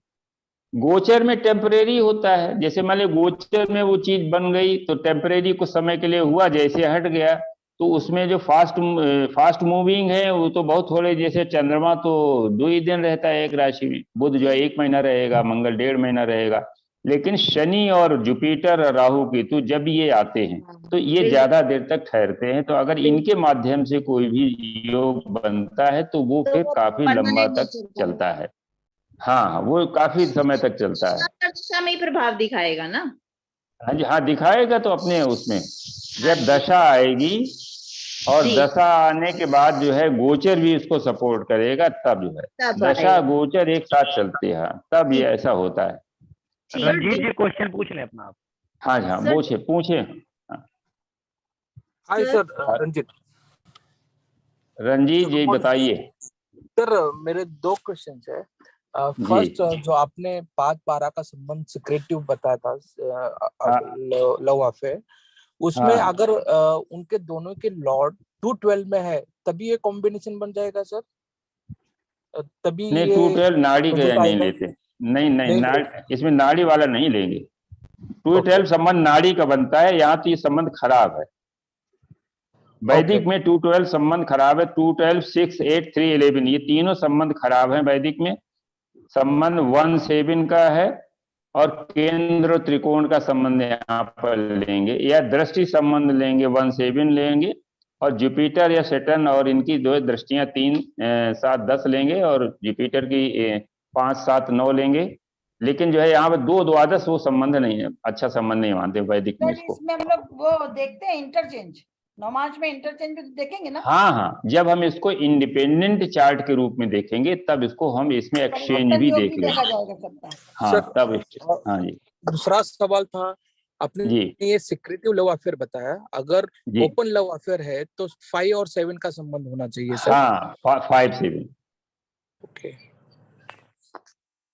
सर हाँ जैसे जी। दीपक देखते हैं हम कि सप्तमेश 6, 8, 12 में चला गया, D9 में भी सेम देखें तो अच्छा नहीं होगा। हाँ देखिए अभी बताया ना कि जो सप्तमेश जो है D9 में भी अगर 6, 8, 12 में चला जाता है और वो D1 की 6, 8, 12 में पड़ी हुई राशियों में चला जाता है तो बहुत खराब हो जाता है। हमने उस समय बताया था कि जो भी प्लैनेट D9 में उन राशियों में जाता है जो D1 के 6, 8, 12 भावों में पड़ी हुई हैं तो उस प्लैनेट के कारकत्व की हानि हो जाती है। बताया था इंदिरा जी की कुंडली में कि वीनस जो है वो D9 में उस भाव में है जहां पर D9 की छठी भाव D1 में छठे भाव में आती है, अष्टम भाव में थी, इसलिए उनके पति की अर्ली डेथ हो गई थी। जी तो जो भी प्लैनेट D9 की उस राशि में आ रहा है जो D1 के 6, 8 और 12 भाव में पड़ी हुई है तो वो जो है प्लैनेट के कारकत्व खत्म हो जाते, खराब हो जाते। जी, तो ऐसे D9 का मतलब D9 में अगर देखें तो भी सप्तमेश मतलब अपने D9 में ही 6, 8, 12 में आ गया तो वो भी खराब। तो भी खराब है। जी जी लेकिन अब उसमें थोड़ी सी अच्छाई तब है जब वो D1 के जो है केंद्र त्रिकोण में पड़ी हुई राशियों में अगर आ जाता है तो थोड़ा सा उसमें सेवियर है। सुप्रिया जी इसमें एक चीज और ऐड कर लीजिए, मान लीजिए D9 का अगर वो 6, 8, 12 में गई और वही राशि अगर लग्न की 6, 8, 12 में भी पड़ गई अगर, तो समझिए वो बहुत ज्यादा खराब हो गया। अच्छा वो ठीक, हाँ हाँ। वो वर्गोत्तम में ज्यादा फॉलो वर्गोत्तम में ही ये बनेगी जो D9। हाँ हो जाएगा क्योंकि वहाँ अच्छे कंडीशन में जा सकती है नौमांश में, तो वो ठीक हाँ हो जाएगा। तो ठीक तो आपको मैनेज करके देखना पड़ेगा, खाली ऐसा नहीं कि इसमें चला गया तो आप कंफ्यूज हो जाओगे, ध्यान रखिएगा। हाँ उसमें जो है कई चीज वैदिक को इसीलिए थोड़ा सा लोग आजकल जो है वैदिक को थोड़ा सा कम कॉम्प्लिकेटेड है। पसंद कर रहे हैं क्योंकि इसमें बहुत सी चीजें एक साथ देखनी पड़ती हैं। एक्चुअली ऋषियों ने इस लैंग्वेज को इसको ज्ञान को थोड़ा सा इसलिए डिकोडेड नहीं किया या थोड़ा सा ज्यादा फैला दिया कि ये सबके हाथ में न पहुंच जाए। नहीं तो आजकल अभी कल एक सज्जन का फोन आया, एक पंडित जी ने कहा है उनकी धनु लग्न है। अब आप समझ लीजिए धनु लग्न है और पंडित जी ने उनको कहा कि बिसरा का मोती आप पहनिए, तो उस बंदे ने पंडित जी के माध्यम से 84,000 रुपए का मोती खरीदा। 84,000 का, तो मैं तो दंग रह गया कि मोती 84,000। हाँ मित्र उसमें धनु लग्न में, धनु लग्न में अष्टमेश चंद्रमा को बना दिया उन्होंने। अब इसीलिए वो पीड़ित था तो कहने इसको बढ़ाओ। अरे ऐसा माने आजकल चल रहा है। तो बेचारे लोग गड्ढे में चले सर सर हाँ जी, सर हाँ जी इसमें देखिए दोष उनका नहीं है, जब 500 रुपए में तुम ज्योतिष सीखने जाओगे तो यही पाओगे। नहीं तो वही बताया वो अब नहीं बात 500 की नहीं, नहीं बात उसकी नहीं, बात ये है कि आजकल इतनी जगलरी चल रही है कि जो पंडित लोग हैं उनको ज्योतिष तो कम आती है, वो रत्न बेच रहे हैं। अब हमने कहा तुम कैसे जानोगे कि बिसरा का मोती, माणिक उन्होंने दिया 3500 का और मोती दिया जो है उनको मतलब जो है 84,000 का। 84,000 का हमने को दंग रह गए, हम तो का इतना महंगा सोना ही नहीं है हमने की। तो अब सर हाँ है सीप के अंदर का पैदा हुआ होगा। अब जो भी होगा जैसा भी हो। अब इसके बाद जो है हम लोग आगे बढ़ते हैं। सुप्रिया जी सर, एक अपना क्वेश्चन है। हैंड नीचे करो सर। सुप्रिया मैडम सर एक क्वेश्चन था मेरा सर, जिसका लगन वर्गोत्तम होता है सर।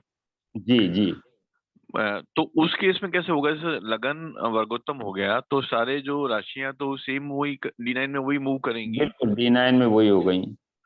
तो फिर जो 6, 8, 12 जो D1 का है अपना 6, 8, 12 और हाँ। D9 का भी वो 6, 8, 12 हो गया 6, 8, राशियां 12। सर। हाँ तो वो बताया ना कि अगर वर्गोत्तम में कोई ग्रह D9 में 6, 8, 12 में गया तो बहुत खराब। वो D9 में भी 6, 8, 12 में भी है और D1 में भी 6, 8, 12 में।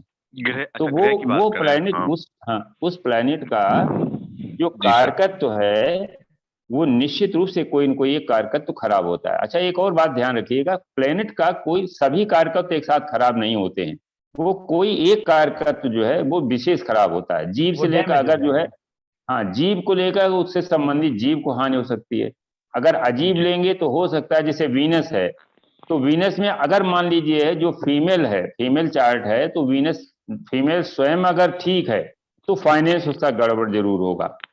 अगर स्वयं अगर ठीक है तो फाइनेंस गड़बड़ होगा, और अगर फाइनेंशियली बहुत स्ट्रांग है तो उसका हेल्थ जरूर खराब होगा, विवाह से संबंधित उसको परेशानी जरूर होगी। तो सारे कारकत्व खराब नहीं होते हैं, कोई एक कारकत्व जब खराब होता है दूसरा कारकत्व अगर ठीक है तो जरूर दूसरा कारकत्व एक खराब हो जाएगा। वीनस को जैसे बताया कि अगर वीनस में फाइनेंस भी है और वीनस स्पाउस भी है या फीमेल फॉग भी है, फीमेल चार्ट में वीनस स्वयं वो फीमेल है, तो अगर फीमेल का हेल्थ वाइज बढ़िया है, सब कुछ ठीक चल रहा है, तो फाइनेंस अच्छा नहीं होगा, और अगर फाइनेंस बहुत अच्छा है तो हेल्थ जरूर खराब हो जाएगी, क्योंकि वो D9 के 6, 8, 12 में गया हुआ है। तो इस तरीके से हम लोग जो है उसको देख करके करते हैं। तो ये D9 चार्ट को पूरा लग्न की तरह से हम लोगों ने किस तरीके से इसको सुशीला जी, हाँ जी बोलें। मैं ये कहती, मेरे D9 चार्ट में चंद्रमा जी। 9th में था और 12th में चला गया D9 में, लेकिन मदर को ऐसा कुछ परेशान तो नहीं किया उन्होंने? नहीं, वो D12 में चला गया, तो ये बताइए वहां चंद्रमा की D9 में बृहस्पति की पोजीशन, बृहस्पति की पोजीशन, बृहस्पति की पोजीशन क्या हुई? बृहस्पति हमारा 10th में चला गया था D9 में। नहीं, तो बृहस्पति का D1 में, आ गया। नहीं D1 में बृहस्पति चंद्रमा का कोई संबंध है? हाँ, लग्न में पड़ा हुआ है, वो तो लग्न में गुरु है, 9th में चंद्रमा था। तो अब वो बता तो रहे हैं कि जब वो बृहस्पति सेव कर रहा है उसको, D9 में ही प्रॉमिज है, तो D1 में ही चेंज कर, मतलब वही हाँ, मतलब है D1 में अगर वो सपोर्ट कर रहा है तो D9 में प्रॉब्लम हमें ये देखिए, हम लोग जब भी ये डिविजनल चार्ट पढ़ेंगे तो D1 के सापेक्ष ही पढ़ेंगे। D1 में जो प्रॉमिस है, D1 में ही बृहस्पति चंद्रमा को बचा रहा है। हाँ जी। तो D9 में अकेला चंद्रमा अगर मान लीजिए 12th में चला जाता है तो उसका जो लॉर्ड है वो अच्छी पोजीशन में आ गया। वीनस कहाँ है D9 में? शुक्र 11 था उसमें, वो नीच का हो गया लेकिन 11th में था। हाँ, तो वो मतलब जो है चंद्रमा से 12वां शुक्र हो गया ना। हाँ, तो शुक्र 12 में हो गया, तो वो मतलब जो है स्ट्रॉन्ग कर दिया, फाइनेंशियल स्ट्रांग कर दिया था। अच्छा है, वैसे भी देखिए मतलब चंद्रमा से 12वें 11वें में गुरु है तो वो भी तो हाँ, स्ट्रॉन्ग करेगा, उसको वैसे भी तो देखेंगे। वही बता रहे, 11th हाउस में बैठा हुआ कोई भी ग्रह जो है वो लग्न में बैठे हुए ग्रह की मदद करता है, भले ही उसका शत्रु हो, ये 11th में जो है करते। मैंने इसलिए ये बताया क्योंकि ये यहाँ पर एक रूल लिख लीजिए, बचाव तमाम तरह से होते हैं। यहाँ पर एक देखिए सर ने बातों में एक बहुत अच्छा सूत्र दे दिया है कि किसी भी प्लेनेट से कोई भी अगर 11th बैठा हुआ है ना प्लेनेट, तो वो उस प्लेनेट की उसको मतलब झक मार करके उसको हेल्प करनी है, पावर देगा ही देगा, हेल्प करनी है उसको, चाहे भले ही वो शत्रु हो। या आपको इस तरह से मान लो कि बाप को अपनी शादी के बाप को बेटी की शादी के बाद भी बेटी और दामाद की हेल्प करनी ही करनी है, चाहे वो दामाद कैसा भी हो। इस तरह से मान लीजिए आप, ठीक है जी। प्लेनेट की बात कर रहे हैं सर, प्लेनेट आप ऐसे देखो, प्लेनेट की मैं बात कर रहा हूँ। आप आइए, ये देखिए, ये जैसे बैठा हुआ है, ये D9, ये D1 की बात बता दे रहे हैं आपको। यहाँ मान लो बैठा हुआ मरकरी, ठीक है जी, ये बैठा हुआ मरकरी और ये बैठा हुआ मार्स, तो ये यहाँ से इसका ये 11th हो गया, ठीक है जी। मरकरी और मार्स आपस में दुश्मन है, लेकिन उसके बावजूद भी ये मार्स जो है ये मरकरी की हेल्प करेगा। यानी कि अगर मान लीजिए किसी व्यक्ति के 3 भाई हैं, तो जो पहला वाला भाई सबसे बड़ा हो गया, बीच वाला छोटा मार्स हो गया, सबसे छोटा मरकरी हो गया। तो यानी कि मार्स को मरकरी की हेल्प करनी ही करनी है अपने छोटे भाई की, ये न चाहते हुए भी, जबकि शत्रु हैं उसके बाद। लेकिन हाँ कोई भी, लेकिन एक बात और समझ लीजिए, लेकिन ये जो मार्स की मजबूर फार्मूला को बहुत अच्छी तरह समझ लीजिए, ये आगे बहुत काम आएगा और ये बहुत कम लोग आपको बता पाएंगे। समझिए, इस मार्स की तो ये मजबूरी है इसको हेल्प करना, लेकिन मरकरी इसको कभी सपोर्ट नहीं करेगा। आप ये समझ लीजिए, आई बात समझ में? मतलब जो ये समझ लीजिए आप लोग, देखिए अपने घर से 11वें बैठा ग्रह को मजबूरन अपने हाथ से उसका हेल्प करनी है। तीसरे में बैठा है वो नहीं लेगा, लेकिन 11वें क्योंकि लाभ स्थान है, हाँ, ये मरकरी जो है इसकी हेल्प नहीं कर सकता, नहीं मतलब ये आगे चल के हो सकता ना भी करे, लेकिन ये मार्स जो है ये इसकी करेगा ही करेगा। यानी सपोज करो अगर हम इसकी 7th ले लेते हैं और ये 5 ले लेते हैं, तो ये 7th हाउस का ये 11th है, ठीक है जी। तो यानी कि यहाँ का जो प्लेनेट बैठा हुआ है, यहाँ पर कोई अगर प्लेनेट बैठा हुआ तो ये मजबूरी बस इसकी, मतलब इसको ये बना के ही भेजा गया कि तुम भैया जाकर के इसकी हेल्प करो ही करो। लेकिन ये यहाँ पर ये जो बैठा हुआ है इसकी इच्छा के ऊपर निर्धारित करता है कि ये इसकी हेल्प करे या ना करे। यानी कि जो भी का भी संबंध होता है, ये समझ लीजिए। तो कुल मिला के ये है कि जो 11th हाउस, किसी भी प्लेनेट से कोई भी प्लेनेट अगर 11th हाउस में बैठा हुआ है तो वो उसकी हेल्प उसको करनी ही करनी है, चाहे वो शत्रु ही क्यों ना हो, चाहे कुछ और तो मित्र ये है तब तो ग्रहों करेगा ही करेगा। अच्छा सर, ये जी। अपन सिर्फ ग्रहों की बात कर रहे हैं, सिर्फ ओनली प्लेनेट सर आप किसी के भी ले लीजिए, आप पूछिए। आपने एक जो लाइन जोड़ी है कि ग्रहों की बात कर रहे हैं, तो आपके मन में अगर लॉर्ड की बात नहीं कर रहे हैं हम लोग, भावेश की बात नहीं है, लग्नेश भावेश ओके ओके सर, ग्रह की ये प्लेनेट कोई भी प्लेनेट, कोई भी प्लेनेट हो। सर आगे आए सर अब। हाँ, अब देखिए क्या होता है कि अब विवाह के लिए हम लोग सोचते हैं कि विवाह जो है D9 से हम लोग कैसे देखते हैं। कभी कभी अभी हमने बताया था कि कभी D1 और D9 में जो D1 का प्रॉमिज है वो D9 में भी आना चाहिए। अगर D9 में वो प्लैनेट नहीं अपना प्रभाव दिखा रहा है तो उसको हम D30 में भी देख सकते हैं। कुंडली में विवाह को 3 भागों में बांटा गया हम लोग। पहला तो अर्ली मैरिज। अर्ली मैरिज के लिए जो है वो आपको पता होना चाहिए कि अर्ली मैरिज में क्या होता है, क्योंकि 7th हाउस जो है, एक मिनट जरा हम उसको निकाल लेते हैं कि अर्ली मैरिज में क्या क्या कौन कौन से भाव देखे जाते हैं। और बीच में क्या होता है कि आजकल अगर 21 से पहले शादी हो जाती है तो उसको अर्ली मैरिज कहते हैं। अर्ली मैरिज के कुछ जो है कुछ नियम हैं जो अपने पाराशर जी ने बताए हैं, उन नियमों में से देख लेते हैं कुछ और उसको लगा के देख लेते हैं कि जैसे कुछ लोग एजिड लोग हैं तो हो सकता है कि पहले ये सरकारी बंधन नहीं था कि 21 साल और 28 साल, तो उनकी एज जो है, जैसे मान लीजिए 7th हाउस और लग्न 1 और 7 जो है, विवाह अर्ली विवाह के लिए 1 और 7 भावों में कोई भी पापी प्रभाव नहीं होना चाहिए। एक तो समझ लीजिए राहु केतु के अक्ष जो है 1, 7 और 2, 8 में बहुत डिले भी करती है विवाह में। राहु केतु की जो अक्ष है 1, 7 और 2, 8 में बहुत लेट विवाह करती है। तो अर्ली विवाह के लिए 4-5 जो पॉइंट हैं वैरक पारस और ओरस शास्त्र में, कि पहले तो 1 और 7 जो है अक्ष ये बिल्कुल शुभ प्रभाव में हो और इनके स्वामी भी केंद्र और त्रिकोण में हो, 6, 8, 12 में न गए हों। इसी प्रकार से 2 और 8 की अक्ष जो है, क्योंकि 2nd हाउस जो है 7th का अष्टम है और अष्टम हाउस जो है वो लग्न का अष्टम है, तो ये भी जो है एक क्या करते हैं, विवाह में विलंब देते हैं या विवाह में अशुभता लाते हैं। तो ये भी। तीसरा ये है कि जो कोई जितने शुभ ग्रह हैं कुंडली के वो बकरी न हो। देखिए बकरी ग्रह क्या करते हैं, वो इसको रिपीट करते रहते हैं, पेंडिंग करते हैं। जैसे मान लीजिए शुक्र अगर बकरी है तो चांस बना, पार्टी आई, बातचीत हुई और पता चला कि वो डिसमेंटल हो गया। इसी तरीके से बृहस्पति बकरी है और कहीं 7 और 1 से जुड़ा हुआ है तो पार्टी आती है, बातचीत चलती है और वो फिर नहीं हो पाता है। तो शुभ ग्रह बकरी नहीं होना चाहिए अर्ली मैरिज के लिए। तीसरा शुक्र न हो, असम एक नवांश के बीच में, सूर्य एक नवांश में शुक्र नहीं होना चाहिए। नवांश में 3-20 शुक्र और सूर्य 3-20 के को कहते हैं। अस्त जो है कभी कभी आप समझिए, अस्त हम ये बता रहे हैं कि शुक्र जो है कुंडली में अस्त नहीं होना चाहिए।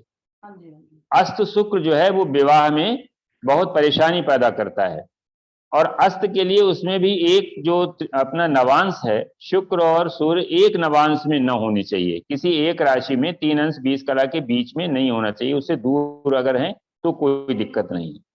बृहस्पति और एक और है, एक ध्यान रखिएगा, आप सब लोग अपनी अपनी कुंडली में लगाइए, बृहस्पति और शुक्र के बीच की दूरी 5 भाव से ज्यादा नहीं होनी चाहिए। यानी षडाष्टक ना हो। नहीं, 5 दूरी माने बृहस्पति जो है शुक्र से इजीली मिल सके, बहुत जल्दी मिले। जब जी हाँ, आप सब लोग अपनी चार्ट में देखिए कि जिनका बृहस्पति शुक्र से अष्टम नवम दसम में बैठा है, वो शादी जो है 24 के बाद ही हुई है। सर क्या अगर बता रहे हैं, किसी फिर का से रिपीट करें सर। बृहस्पति अगर से- बृहस्पति और शुक्र के बीच की दूरी 7 राशि से ज्यादा है तो बहुत देर में विवाह होता है, और अगर ये 5 राशि तक है, बृहस्पति और शुक्र के बीच की दूरी 4 से 5 राशि है, तो अर्ली मैरिज होती है। अपने ग्रुप में बहुत लोग हैं, मैरिड लोग हैं, अब इसको लगा के देखिए कि क्या क्या सर, ये रिजल्ट आता है। साथ बैठा है इसलिए शादी टाइम से करा देता है। हाँ ना, साथ बैठा है तो फिर वो मैरिज में हमेशा 22-23 साल में शादी हो जाती है। अगर बहुत अर्ली होगा तो जो है 15, 12, 6, 18 साल में करा देता है।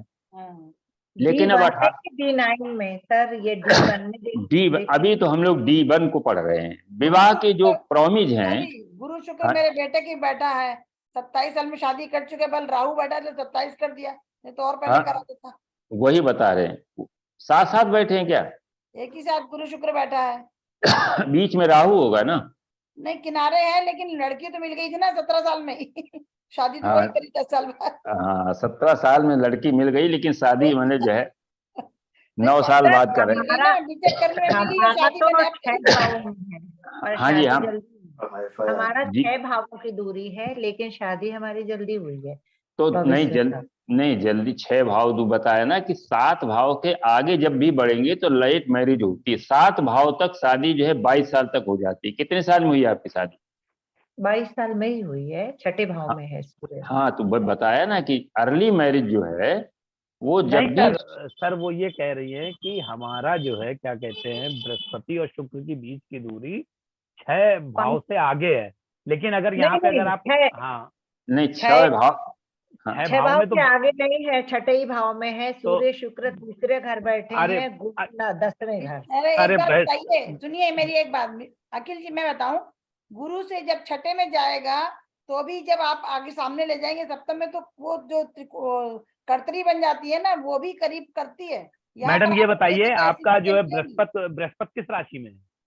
धनु राशि में है। धनु राशि में, और शुक्र किस राशि में है? शुक्र वृषभ राशि में है। वृषभ में 9, 10, 11, 12, 1, 2। तो सर ने ये बताया कि बृहस्पति से शुक्र की बीच की दूरी अगर 5-6 भाव के बीच की है तो जल्दी मैरिज होती है, और 7 राशि से ऊपर चला जाएगा डिस्टेंस तो फिर वो लेट मैरिज में कन्वर्ट हो जाता है। तो यहाँ पे आपने बोला, मैंने 5 भाव समझे थे, 5 बोला था, इसलिए वो 5 में अटक गया। जी जी। सर ये रूल सिर्फ मेल चार्ट के लिए एप्लीकेबल है क्या फीमेल चार्ट के लिए? सब में, दोनों में देखिए ना। अपना बताइए रंजीत जी, अपना बताइए जुपिटर और वीनस की दूरी। सर जुपिटर से वीनस 10th राशि में है। मेरी शादी 26 साल पे हुई, 27 साल में हुई है। तो लेट हो गई ना मैरिज? यस सर, ऐसा लेट हुई ना। वो बताया ना कि 7 भाव से जैसे जैसे आगे बढ़ेंगे, भाई बृहस्पति ऐसे मान के, ये नाड़ी का सिद्धांत है, बृहस्पति जीव है, जीव चलता है, तो जब एक राउंड लगा करके दूसरे राउंड में जल्दी मिल जाएगा बृहस्पति से। तो 18 से लेकर के और 22 तक ये जुपिटर मिल जाता है वीनस से, तो शादी करा देगा। जब 10वें भाव में है तो पहले राउंड जो है वो 10 वर्ष में, 10 के बाद फिर दूसरा राउंड 22 वर्ष में, और उस 22 वर्ष के बाद फिर जब 22 वर्ष में शादी अगर नहीं होती है तो फिर जब ये जुपिटर वीनस के सप्तम में आएगा और वो वही करीब 26-27 वर्ष बनेगी, तब ये शादी होगी। मिश्रा जी मेरी शादी लेट कराया है, बैठा तीसरे घर में है, लेकिन बीच में शनि आ गया है।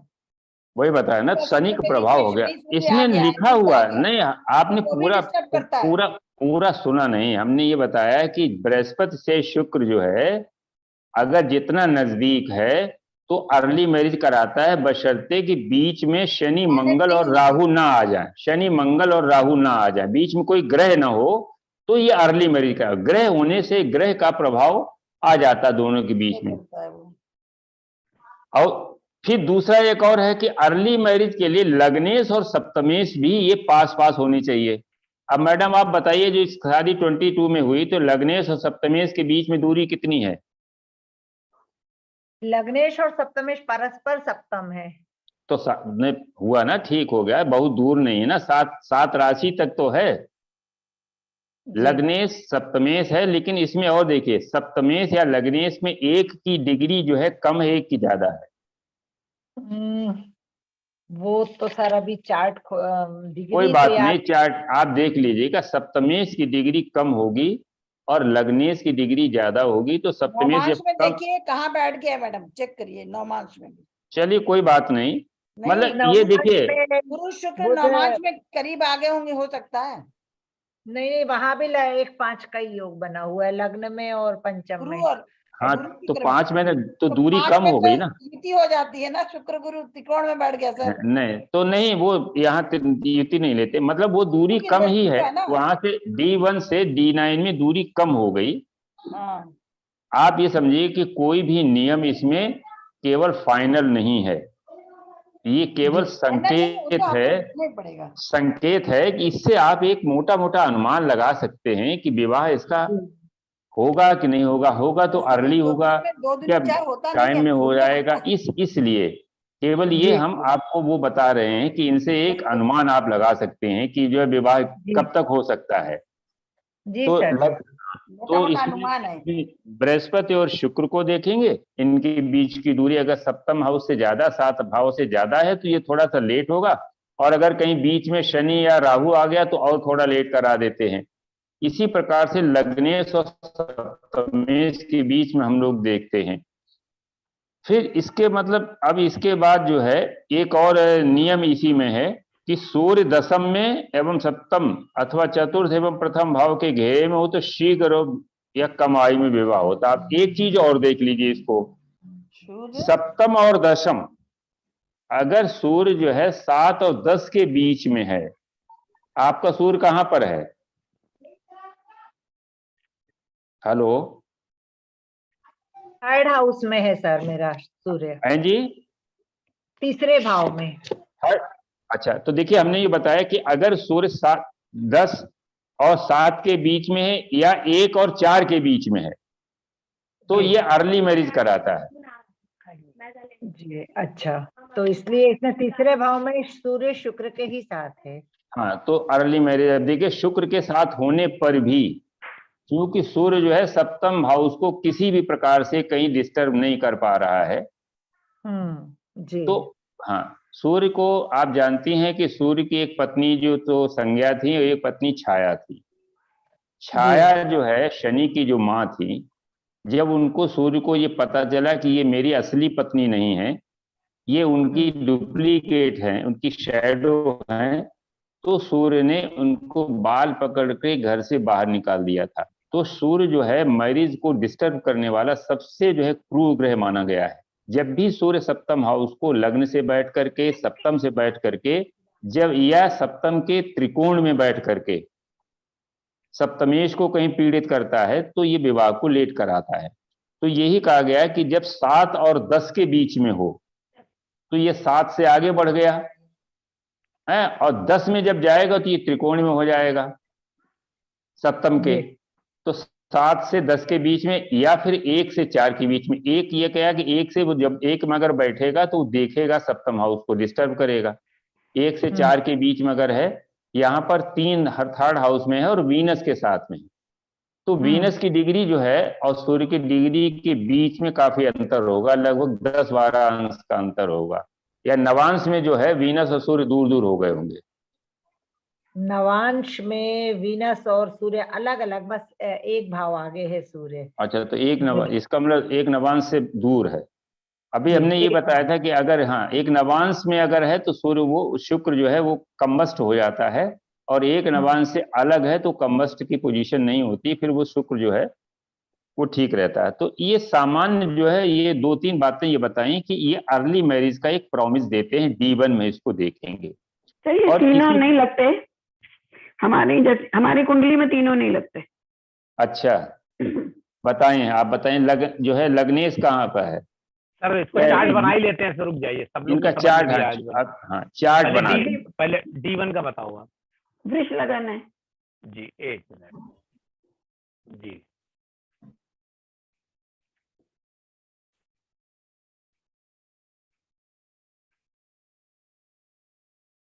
जी लग्न में राहु। हमने क्या बताया था, आप बताइए सबसे पहले क्या बताया था? हाँ, वो एक तो ठीक साथ नहीं, 1-7 और 2-8 की एक्सिस में राहु केतु अगर है तो बहुत लेट मैरिज होती है। बहुत लेट में। हाँ ठीक है। और वो तुला राशि में हुआ नहीं। मंगल सूर्य। सर बस अब तो इसको हटाते अब हैं फार्मूला। सबसे पहला यही बताया था कि 1-7-2-8 में जब भी राहु केतु होते हैं तो 26 के 28 कभी कभी 30 तक हो जाता है। तो आपका 29 में हुई थी ना? नहीं 38 हो गया जी। उसकी शादी नहीं हुई है।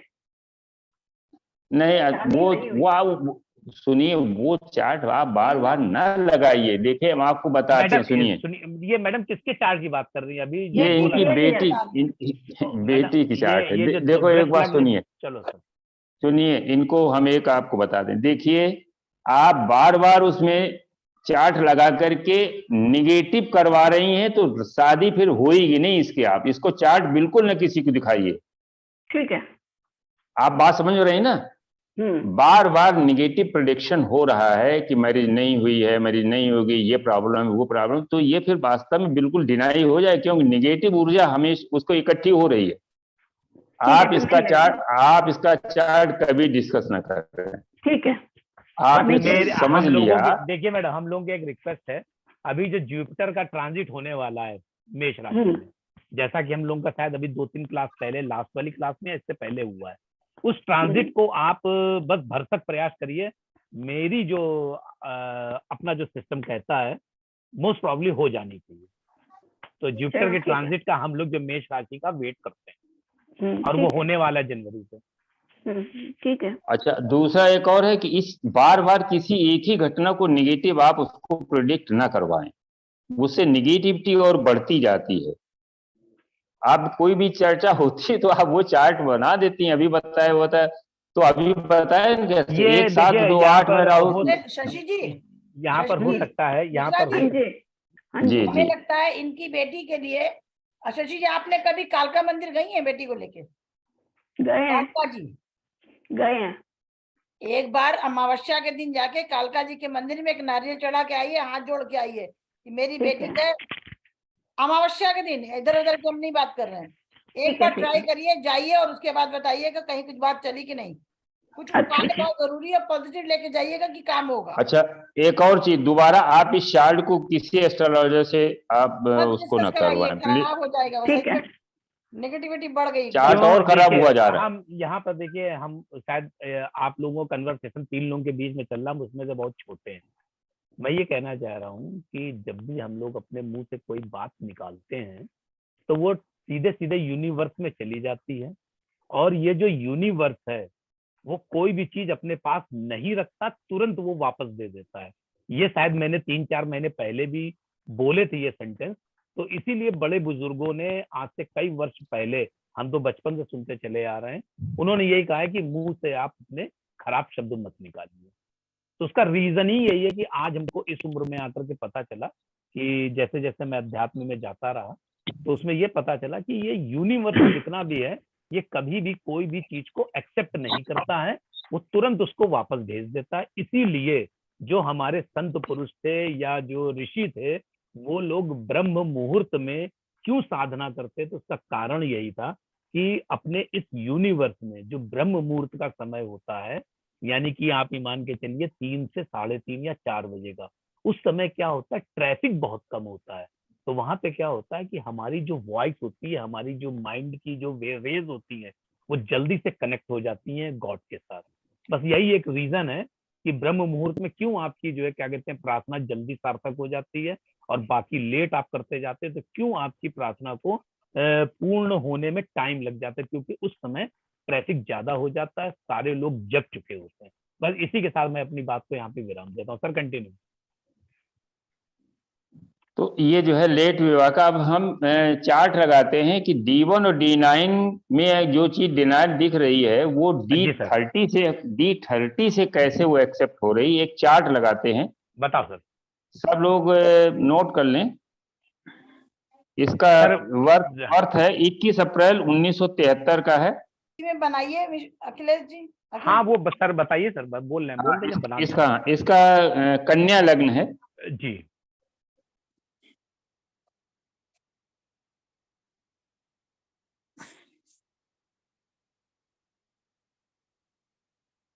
जी सर।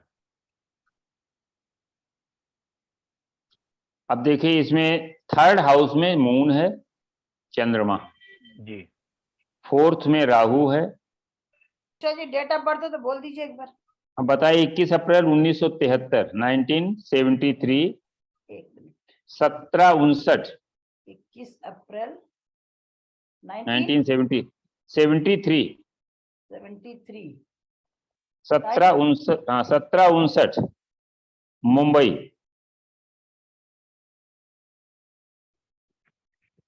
ठीक है। अब इसके फोर्थ हाउस में राहु, फिफ्थ हाउस में बृहस्पति और मंगल है।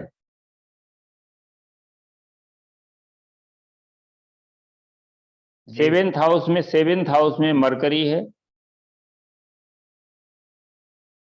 8 में जो है शुक्र और सूर्य है।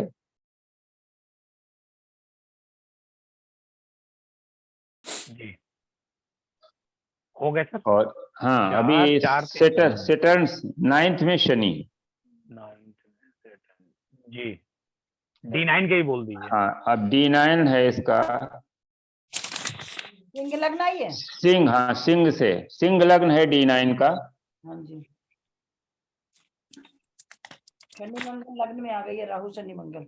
हाँ, राहु शनि मंगल है। हाँ जी, शुक्र द्वादश में आ गया। हाँ जी, कर्क राशि में शुक्र। हमको नोट कराओ मैडम। हाँ हाँ बोलिए। हाँ, हाँ बताइए, सिंह राशि नहीं शनि लग्न से मंगल बताइए। राहु, शनि मंगल राहु, कर्क लग्न राशि में में शुक्र, कर्क में जी। शुक्र। फोर्थ हाउस, जी। हाँ, हाँ, और मिथुन में लिखिए सूर्य, मिथुन में सूर्य है। वृष राशि में गुरु है, जी। और कुंभ राशि में केतु लिख दीजिए, चंद्रमा मकर, और बुध आएगा तुला, थर्ड हाउस तुला। D30 सर, D30 भी नोट करना है। हाँ, पहले तुला में D30 लिखिए शुक्र, नहीं, पहले D30 में लिखो। अब D30 बनाइए। इसमें है वृश्चिक लग्न का आया है।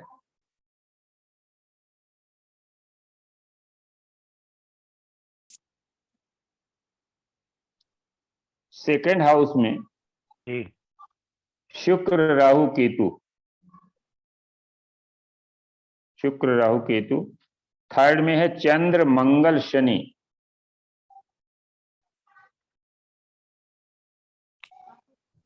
फोर्थ हाउस में सूर्य है, फोर्थ में सूर्य है।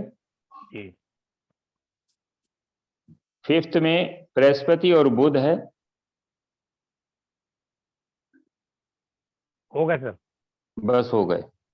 अब देखिए इस जातक की कुंडली को सब लोग अपने हिसाब से देखिए कि इसका कौन सा बन रहा है। देखो, एक तो जो अभी हम लोग बताए हैं कि 1, 7 और 2, 8 में राहु केतु नहीं है, शनि मंगल भी नहीं है। तो एक तो ये प्रॉमिस दिख रहा है कि शादी अर्ली हो सकती है। दूसरा देखो, बृहस्पति से केवल 4 भाव आगे जो है वो शुक्र है, तो ये भी एक अर्ली मैरिज का भाव दिख रहा है। इसके बाद लेकिन जो है आप ये देखिए कि इसका जो D9 है वो कितना पीड़ित हो गया। D9 का लग्न कितना पीड़ित हो गया, शनि मंगल राहु। और यहां पर भी आप देखिए, लेकिन वो प्रॉमिस यहां पर भी दिख रहा है। D9 में बृहस्पति और शुक्र के बीच में केवल 2-3 हाउसेस का अंतर रहेगा, जो वहां 4 था। ठीक है ना। सूर्य जो है यहां पर भी जो है 11 में आ गया D9 में, और यहां पर सूर्य को स्थिति क्या बनती है, 7 से 10 के बीच में सूर्य है। तो ये D1 में ये भी दिख रहा है कि अर्ली मैरिज हो सकती है। लेकिन D9 में ये चीज नहीं समझ आ रही है, क्योंकि D9 का जो लग्न है बहुत पीड़ित हो गया। एक तो राहु केतु आ गया, शनि मंगल लग्न में आ गया। लेकिन जब यहां से डिसाइड नहीं हो पाया, तो जरा इसको D30 देखते हैं। D30 में एक तो एक साथ में कोई प्लैनेट नहीं है, और इसमें बुध बृहस्पति की दृष्टि है। स्वराशि बृहस्पति पंचम हाउस में बैठ करके D30 लग्न को देख रहा है, और D1 में भी बृहस्पति जो है वो लग्न को देख रहा है। तो इस जातक का विवाह जो है 19 मई 1995 में 22 वर्ष की उम्र में हो गया।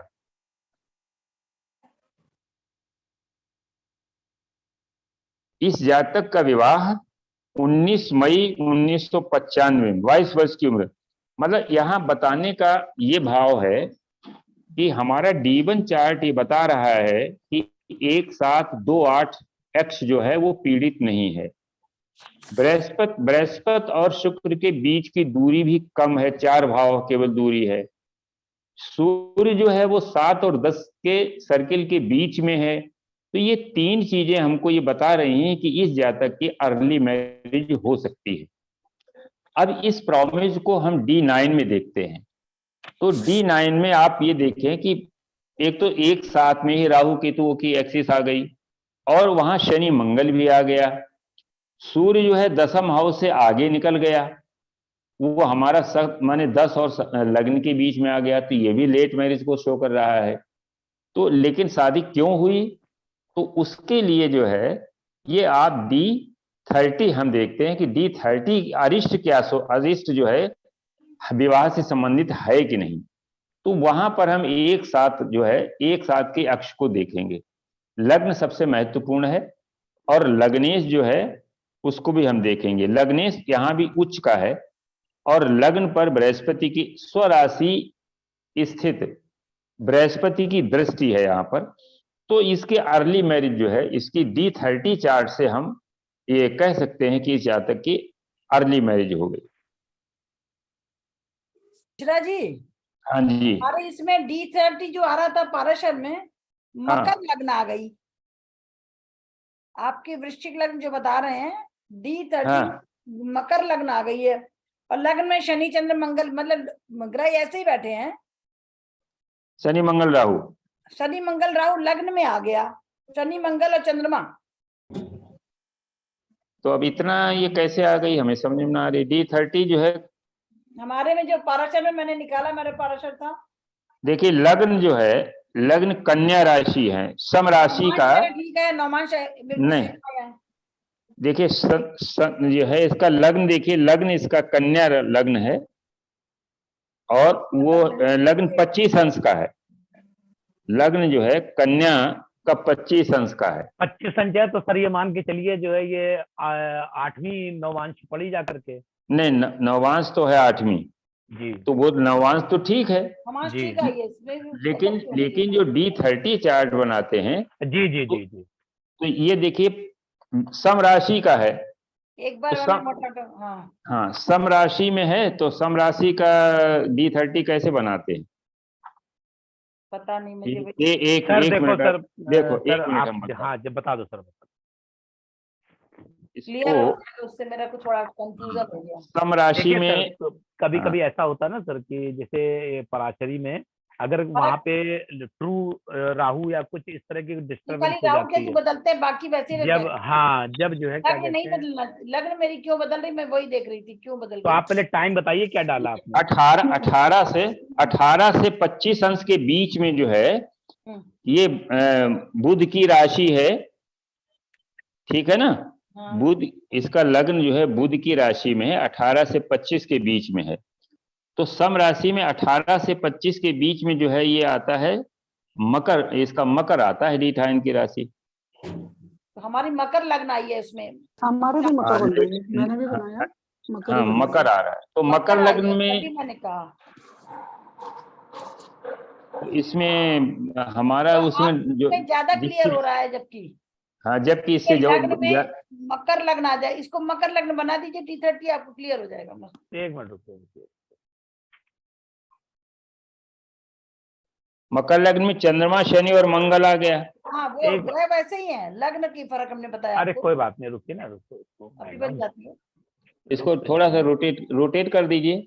अच्छा ऐसे बना दे D30 में मकर लग्न 10 11 12 रुकिए तो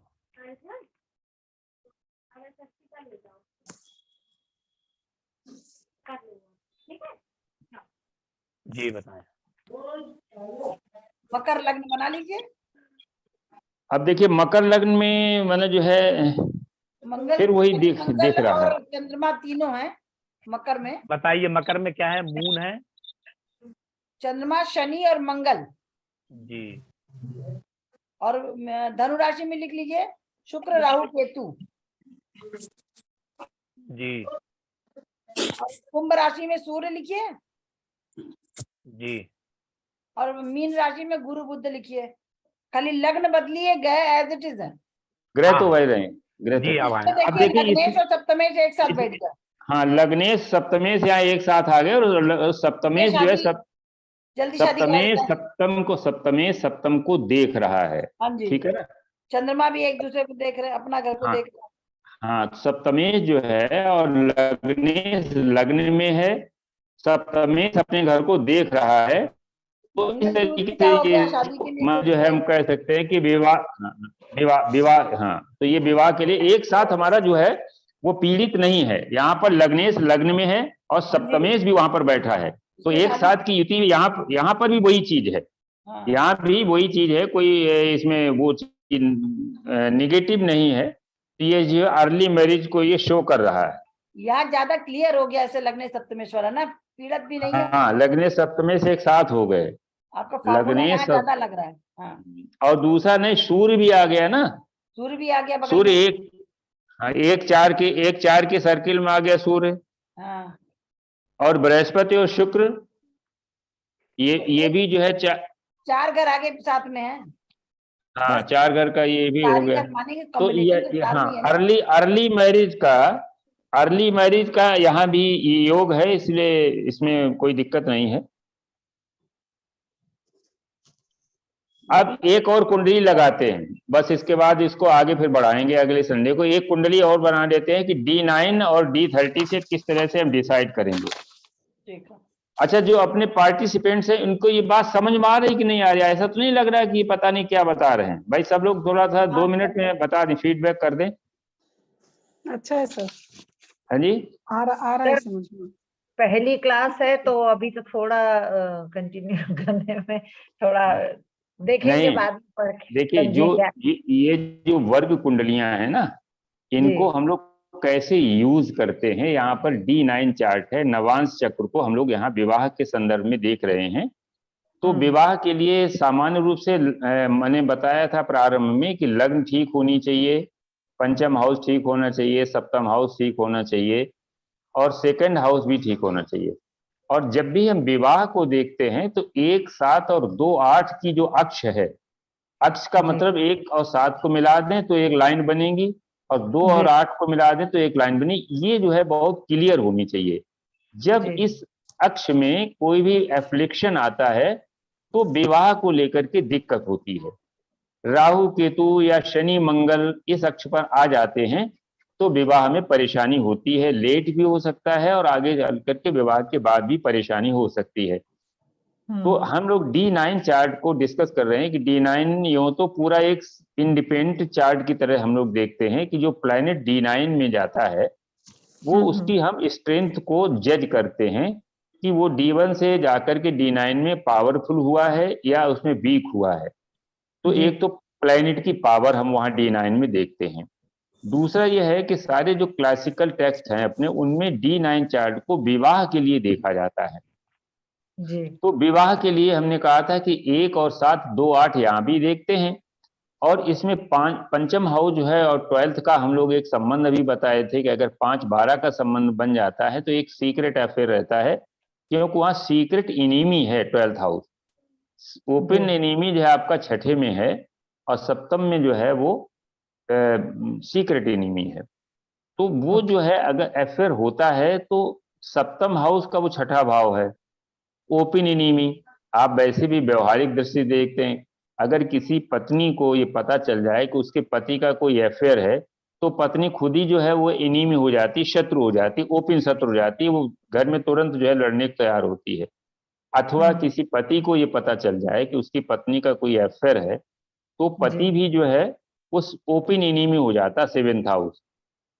तो 12th हाउस में जब 5 और 12 का संबंध, मतलब वहां बेड प्लेजर है, और पंचम में रोमांस के लिए भी देखते हैं हम लोग, इसीलिए 5 और जो 7 का संबंध है वो लव अफेयर को हम लोग बताते हैं, वैदिक में हम लोग पढ़ते हैं। कि 5 और 7 का संबंध लव अफेयर देता है, लेकिन 5-12 का D9, specially in D9 chart 5 और 12 का संबंध एक सीक्रेट अफेयर को बताता है। तो जब वो टूटता है तो जिससे अफेयर हुआ है वो जो है एनीमी हो जाता है। अगर नहीं टूटता है, कंटिन्यू होता है, तो जो स्पाउस है वो एनीमी की तरह फिर ओपन हो जाता है। तो ये एक हमने D9 का ये उपयोग बताया कि 12th हाउस को कैसे देखेंगे। फिर हम लोग ये देखें कि जब जो है अगर कोई प्रॉमिस D1 का प्रॉमिस अगर D9 में नहीं दिख रहा है तो हम उसको D30 में देखेंगे, क्योंकि D30 अरिस्ट के लिए देखते हैं। तो अरिस्ट जो है मतलब हमको परेशानी, अरिस्ट का मतलब होता है नेटिव को परेशानी, कठिनाई, फेलियर हो सकता है, उसके एफर्ट्स जो है काम नहीं करते हैं, उसका भाग्य साथ नहीं देता है, विवाह के बाद लड़ाई झगड़ा होता है, विवाह टूट जाता है, संतान नहीं होती है। ये सारी चीजों को हम D30 से देखते हैं कि इसमें D1 का किस भाव का स्वामी सबसे ज्यादा पीड़ित है, उस भाव से संबंधित अरिष्ट हमको दिखाई पड़ेगा। जैसे अगर सप्तमेश जो है D30 में बहुत पीड़ित हो जाए तो हमको ये साफ साफ दिखाई पड़ेगा कि इसका मतलब विवाह से संबंधित इस जातक को कोई न कोई परेशानी है। तो अभी इस चार्ट जो हम लोग लगाए हैं, इस चार्ट में हमने देखा है कि D1 तो बता रहा है कि अर्ली मैरिज का प्रॉमिस है, क्योंकि एक 7 और 2-8 की एक्सिस जो है फ्री है, मेलिफिक इफेक्ट नहीं है। फिर सूर्य, हमने बृहस्पति और शुक्र को बताया कि अगर ये नजदीक है तो अर्ली मैरिज होती है। फिर एक और चीज बताई कि सूर्य अगर 7 और 10 के बीच में या 1 और 4 के बीच में है तो फिर अर्ली मैरिज होती है। तो D1 में ये तीनों चीजें लग रही थी, लेकिन D9 में वो दिक्कत आ रही थी, उसका लग्न बहुत पीड़ित हो रहा था। तो फिर उसको वो प्रॉमिस कैसे पूरा होगा, तो वो चीज हम D30 में देखेंगे। D30 में हमने जैसे बनाया तो मकर लग्न का D30 आया, उसमें लग्नेश और सप्तमेश साथ साथ हो गए। लग्नेश लग्न में बैठ गया, सप्तमेश सप्तम को देख रहा है, तो ये प्रॉमिस पूरा हो गया। D1 का प्रॉमिस D30 में पूरा हो गया और इसकी 22 साल की उम्र में इसकी शादी हो गई। तो ये जस्टिफाई, ये दिखाया कि अगर D9 में कोई प्रॉमिस D1 का पूरा नहीं दिख रहा है तो उसको हम D30 में देख करके रिजल्ट निकाल लेंगे। अब एक और चार्ट हम लोग लगाते हैं, उससे और क्लियर हो जाता है। एक भैया चार्ट और लगाएं, 30 मई 1959 का है, 30 मई 1959 का है और 10 बज के 10 मिनट का है AM, दिल्ली। ये फीमेल चार्ट है, पहले वाला किसका था? वो मेल चार्ट था। जी सर, बताएं लग्न कौन सी है सर? अब इसकी लग्न कर्क लग्न है। सर एक मिनट, मुंबई का? नहीं, दिल्ली है। अच्छा, दिल्ली।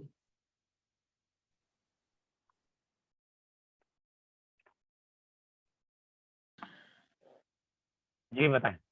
कर्क लग्न है, मंगल में लग्न में मंगल है, 3rd हाउस में राहु है। चलो अच्छा बना लो पहले। हाँ, 5th हाउस में जुपिटर है। सर पहले बना लेने दीजिए जल्दबाजी। हाँ बना लो बना लो।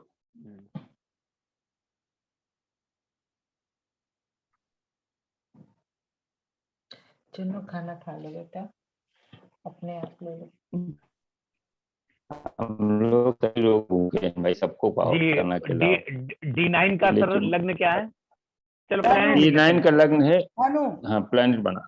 सर D1 के प्लैनेट बोलिए। D1 के प्लैनेट राहु 3rd में हो गया, 5th में जुपिटर है, 6th में सेटर्न है। वक्री है दोनों। हाँ, रिट्रोग्रेड। जुपिटर वक्री है। हाँ, जुपिटर वक्री है, सेटर्न भी वक्री। कुंभ राशि में चंद्रमा है। कुंभ राशि में चंद्रमा है और केतु वहां आ गया, और वृष राशि में बुध और सूर्य है, और मिथुन राशि में शुक्र है। ये D1 हो गया। जी। दूसरा है D9 में धनु लग्न है,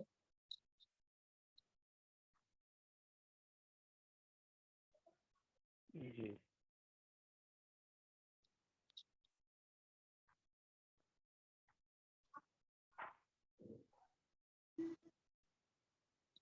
जी प्लेनेट बताएं। प्लेनेट जो है लग्न में केतु, 4th में मरकरी, 6th हाउस में सूर्य और चंद्रमा, 7th में शुक्र राहु, 8th में शनि बृहस्पति, 9th में मंगल। बस जी D30 D30 में मीन लग्न आई है। हाँ, क्यों ठीक है। मंजरी जी? हाँ जी ठीक है। हाँ मीन लग्न आई है। मीन लग्न, सूर्य राहु केतु लग्न में। सूर्य राहु केतु लग्न में। इसको थोड़ा सा ड्रैग कर केतु दीजिए। केतु का सप्तम में कर दीजिए। राहु केतु जो है हमेशा अलग अलग रहते हैं। आमने आमने होना चाहिए वैसे। सामने। हम्म। इसको थोड़ा इधर ड्रैग कर दीजिए थोड़ा सा, किसको? ये बीच में पूरी। 1 मिनट हम किस चार्ट को ट्रैक कर दे बताइए। बड़ा वाला जो देखो। आपको जी, हाँ ये और track- अभी पूरा बस, नहीं दिख रहा। वो नहीं सूर्य दिखेगा, राहु ऊपर से वो आ रहा है ना। सूर्य राहु लग्न में। हम्म, जी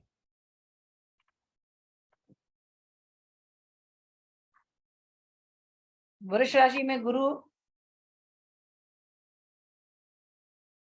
जी मिथुन में चंद्रमा, जी बुध और मंगल बुध केतु केतु एक साथ हो गया। कन्या में।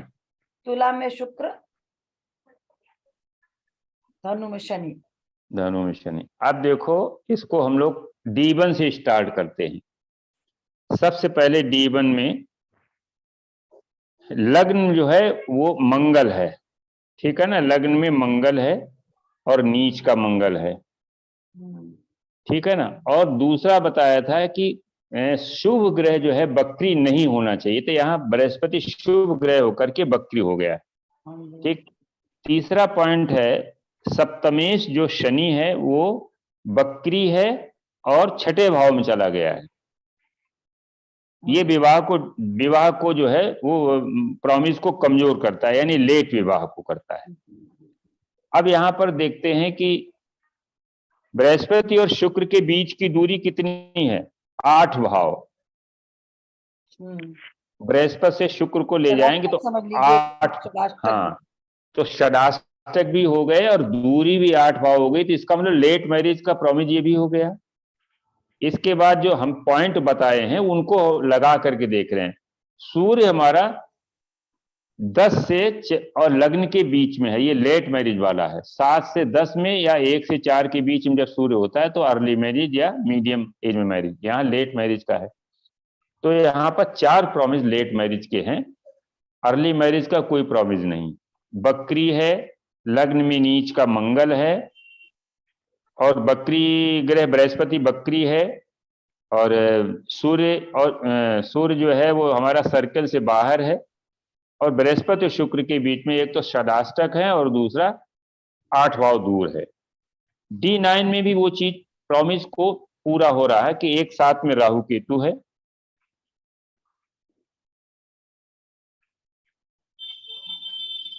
सप्तमेश जो है वो नीच का है, षष्ठेश सप्तम में है। 6-7 का संबंध जो है हमेशा विवाह को या तो लेट कराता है या सेपरेशन देता है। और यहां पर भी वही अगर देखते हैं तो सूर्य हमारा जो है वो सर्किल से बाहर है, लेट मैरिज वाले सर्किल में है और शुक्र जो है यहाँ पर 12th में हो गया है बृहस्पति के, बहुत लेट का हो गया। शुक्र जो है वो बृहस्पति से 12th में है तो काफी लेट का ये प्रॉमिस हो गया। तो जो प्रॉमिस D1 में आ रहा था वो D9 में भी प्रॉमिस पूरा हो रहा है। अब हम अगर D30 को देखते हैं तो यहां पर भी वो चीज आ रही है कि एक साथ में राहु केतु आ गया, बृहस्पति और शुक्र के बीच में दूरी थोड़ी घटी जरूर है और सूर्य जो है लग्न में आ गया।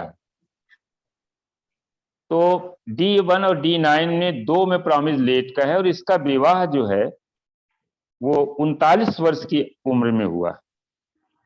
1998 में इसका विवाह हुआ। बुध और राहु की दशा में विवाह हुआ। बुध जो है सप्तम में बैठा है और राहु लग्न में बैठ करके माने जो है D30 में। तो इस तरीके से हम लोग जो है विवाह की प्रॉमिस को D1, D9 और D30 से इसको देख सकते हैं कि अर्ली मैरिज या माने लेट मैरिज।